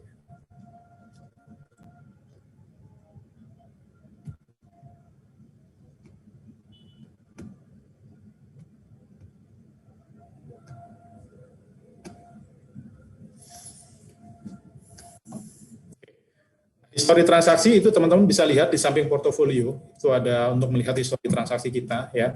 Nah, perbedaannya histori transaksi di sini itu akan ada 3. Kalau menggunakan MetaTrader 5 itu akan ada 3 file.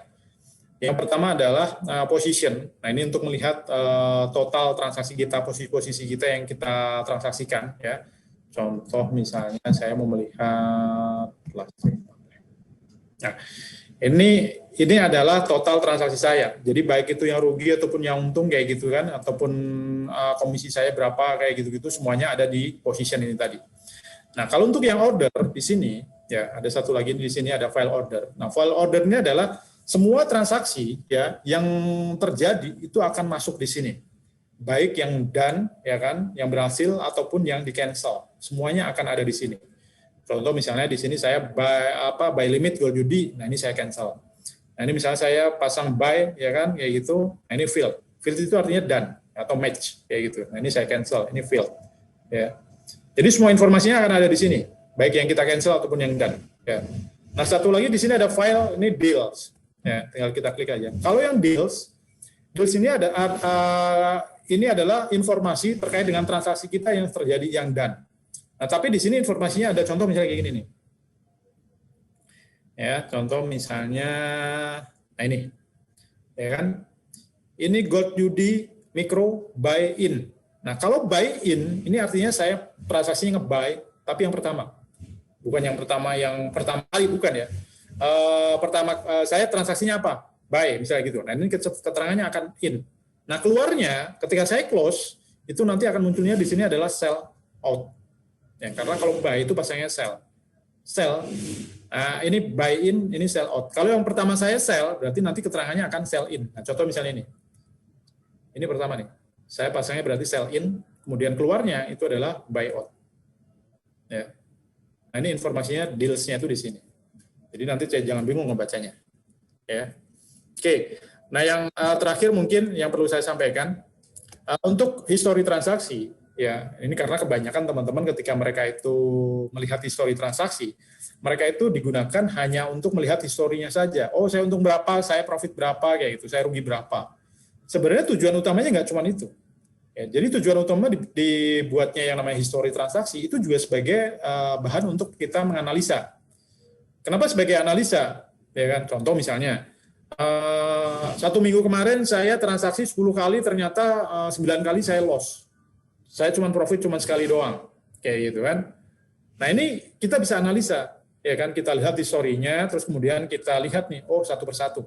Oh saya buy di sekian, oh ternyata loss banyak di sini, misalnya gitu. Kenapa saya bisa loss? Oh begitu saya cek di historinya, di chartnya misalnya gitu. Oh ternyata analisa saya salah nih. Kalau seperti ini, misalnya patternnya seperti ini, oh ini harusnya terbalik, saya harusnya ngambilnya bukan buy tapi sell. Contoh seperti itu. Ya, jadi untuk memperbaiki kinerja transaksi kita atau trading kita. Ya, nggak cuma rugi, profit pun juga sama. Contoh misalnya, oh minggu kemarin saya transaksi 10 kali ya kayak gitu kan. Saya nge-buy semuanya nih di emas misalnya gitu. Tapi saya cuannya cuma dikit kayak gitu. Kenapa cuan dikit? Padahal harga emas kemarin naiknya gila-gilaan. Ya, naiknya banyak banget. Kenapa saya cuannya cuma dikit? Nah, setelah kita analisa misalnya, oh saya buy di sini, terus kemudian saya close di sini, saya keluar di sini, ternyata ini kecepatan. Kenapa? Karena kalau misalnya patternnya seperti ini harga itu masih akan lanjut nih. Ya, trennya masih akan terus lanjut naik kayak gitu.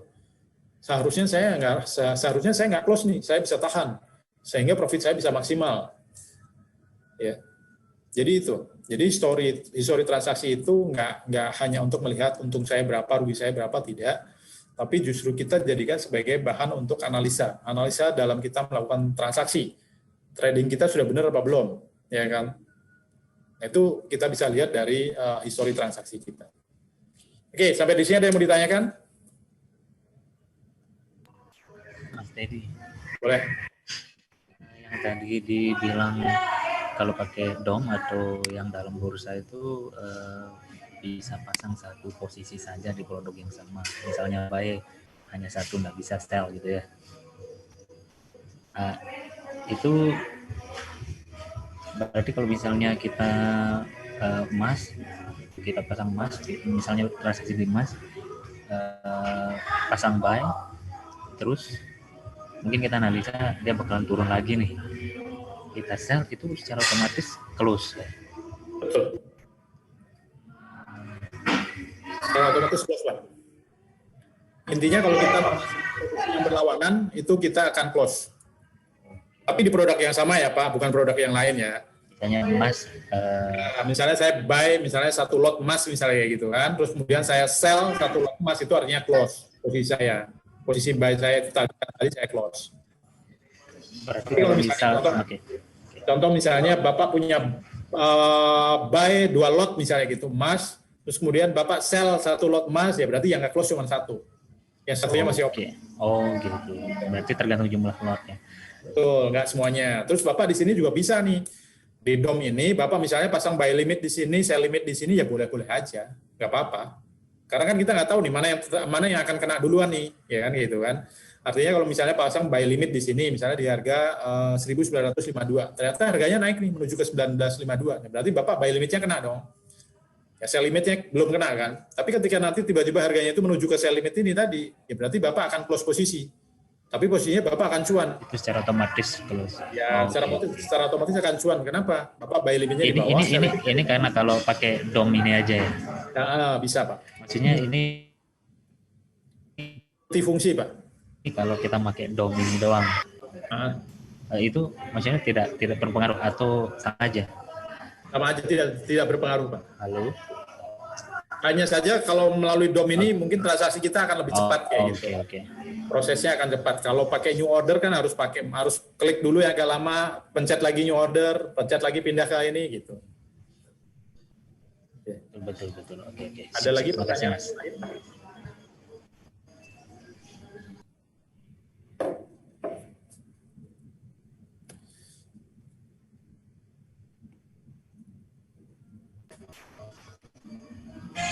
Satu lagi nih Mas.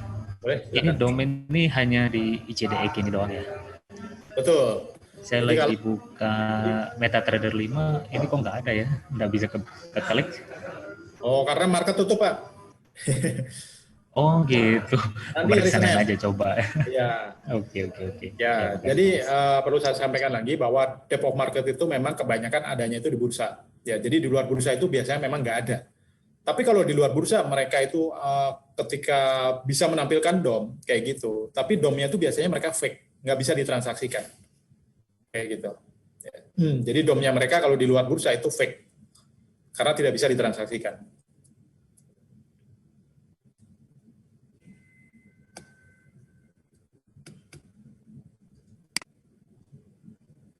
Ada lagi? Oh, ini mau dijelasin sell limit, buy limit, take profit sama stop loss. Oke. Jadi buy limit, sell limit. Ini bentar.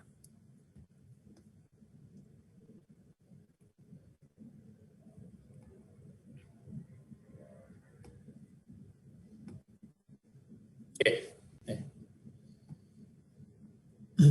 Jadi itu namanya adalah pending order. Jadi pending order itu ketika contoh misalnya harga saat ini misalnya harganya 1.000, ya kan. Nah, setelah saya analisa ini kayaknya nanti kalau turun ke harga 800 kayaknya bakalan balik naik deh. Ya kayak gitu kan. Artinya saya nggak mau beli di harga 1.000, tapi saya akan mau beli kalau harganya turun ke harga 800. Artinya saya mendapatkan harga yang lebih murah kayak gitu. Atau sebaliknya kalau sell limit. Kalau sell limit itu sama. Sekarang harganya running harga 1.000, ya kan kayak gitu. Oh, saya akan sell kalau harganya di atas 1.000, misalnya di harga 1.100. Nah, artinya saya kalau sell harganya dapatnya di atas, ya kan. Karena potensi untuk turun itu mungkin lebih untuk profit itu mungkin akan lebih banyak kayak gitu ya. Itu digunakan untuk itu. Nah, itu masuknya ke pending order. Buy limit itu untuk memesan harga yang belum sampai itu tadi. Karena sekarang harganya baru harga 1.000.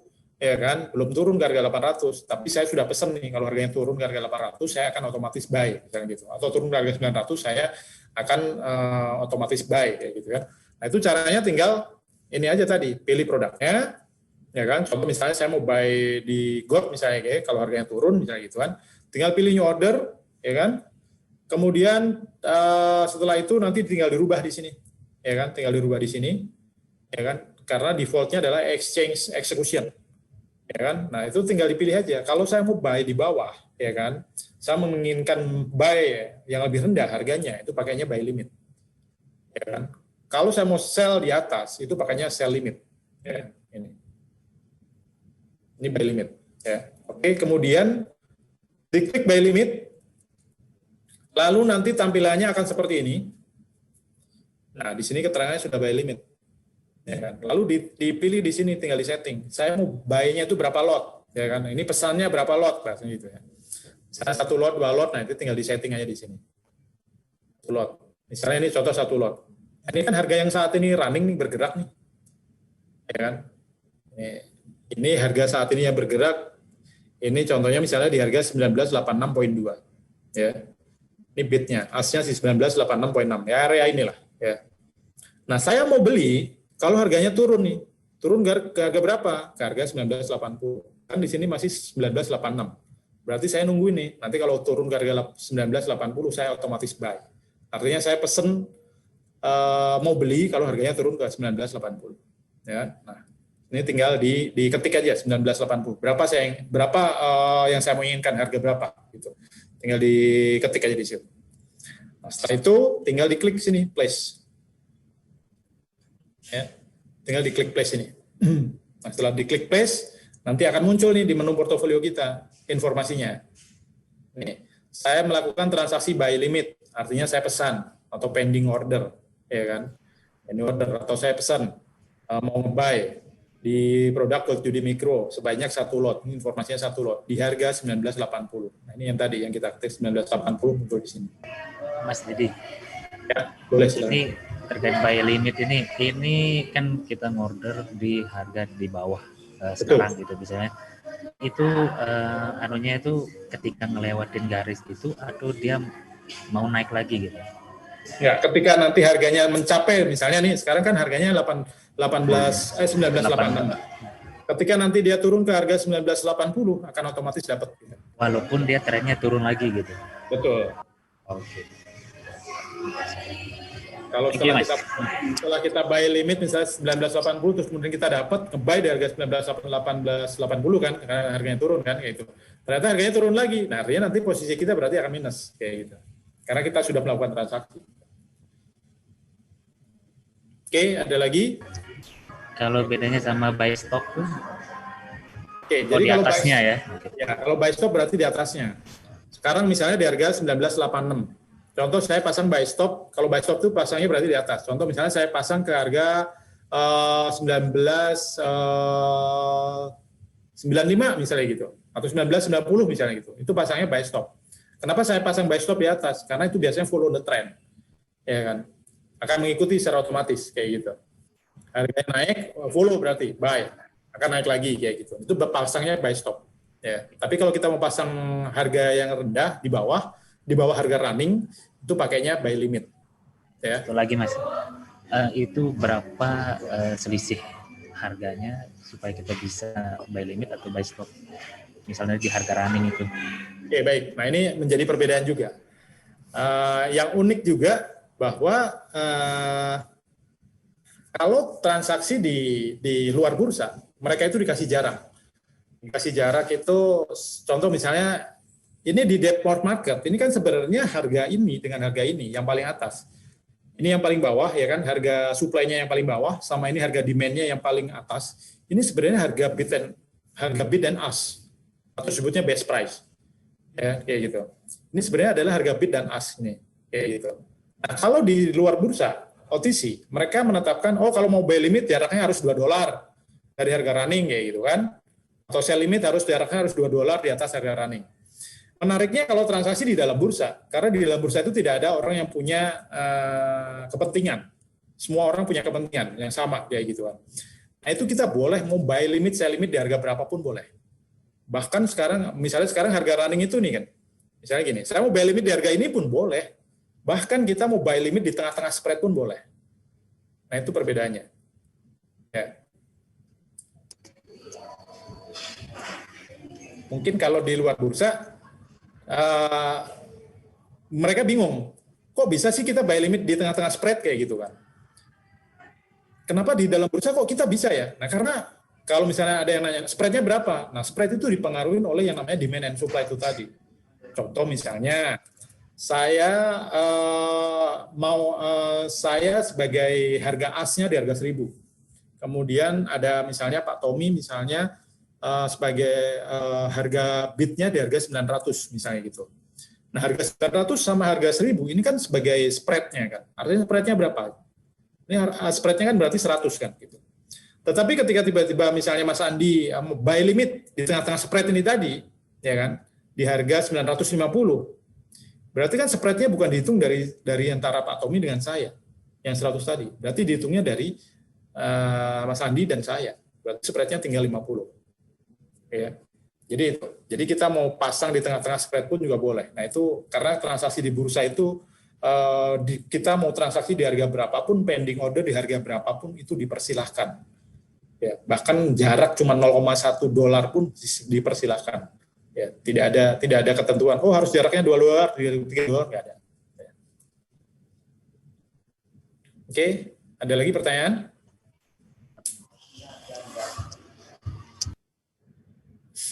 Oke, untuk yang apa tadi stop loss ya, stop loss sama take profit ya.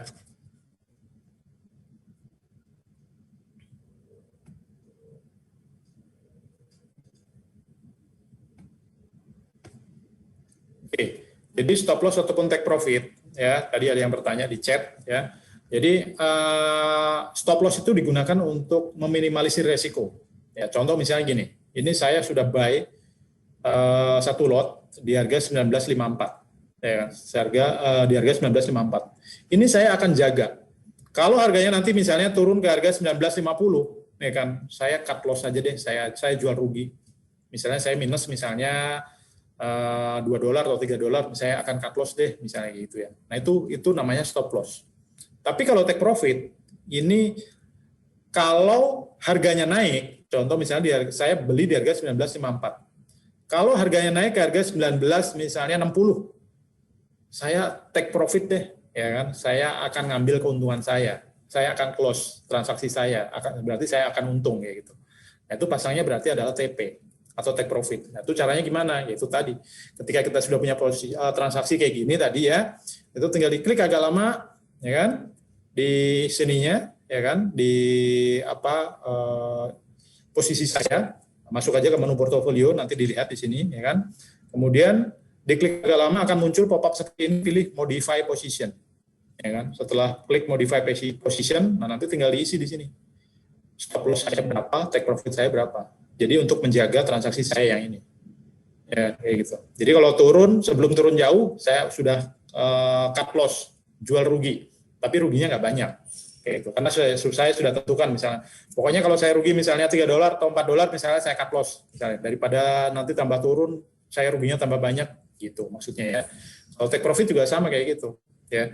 Jadi nggak perlu kita lihatin, nggak perlu kita tungguin, kalau harganya naik ke sekian otomatis close sendiri kayak gitu. Ya, nah itu berarti pasangnya nanti di TP ini tadi, take profit tinggal diisi. Ya. Oke, setelah diisi stop loss-nya di berapa, take profit-nya berapa, nah itu tinggal diklik modify. Oke, ada lagi pertanyaan? Oke, kalau nggak ada, trading kelas hari ini kita sudah selesai. Ya, jadi nanti tinggal ditunggu dari teman-teman untuk hari Senin. Sepertinya hari Senin itu akan ada kelas advance ya. Jadi di kelas advance nanti akan lebih banyak mempelajari terkait dengan analisa teknikal dan fundamental. Ya, nanti silakan teman-teman banyak pertanyaan di sana nggak apa-apa. Ya, terkait dengan kesiapan transaksi pastinya kayak gitu ya. Oke, mungkin itu aja dari saya. Terima kasih untuk teman-teman yang hari ini sudah bergabung dan join untuk mengikuti trading class. Diharapkan mudah-mudahan teman-teman dapat informasi baru, dapat ilmu baru juga, bisa membedakan antara transaksi di bursa dan transaksi di dalam bursa seperti apa. Ya kan? Thank you juga untuk teman-teman dari Sinarmas Futures yang sudah koordinate untuk trading class kita hari ini. Oke, terima kasih semuanya dan selamat siang. Terima kasih Mas Dedi. Terima kasih semuanya, Pak.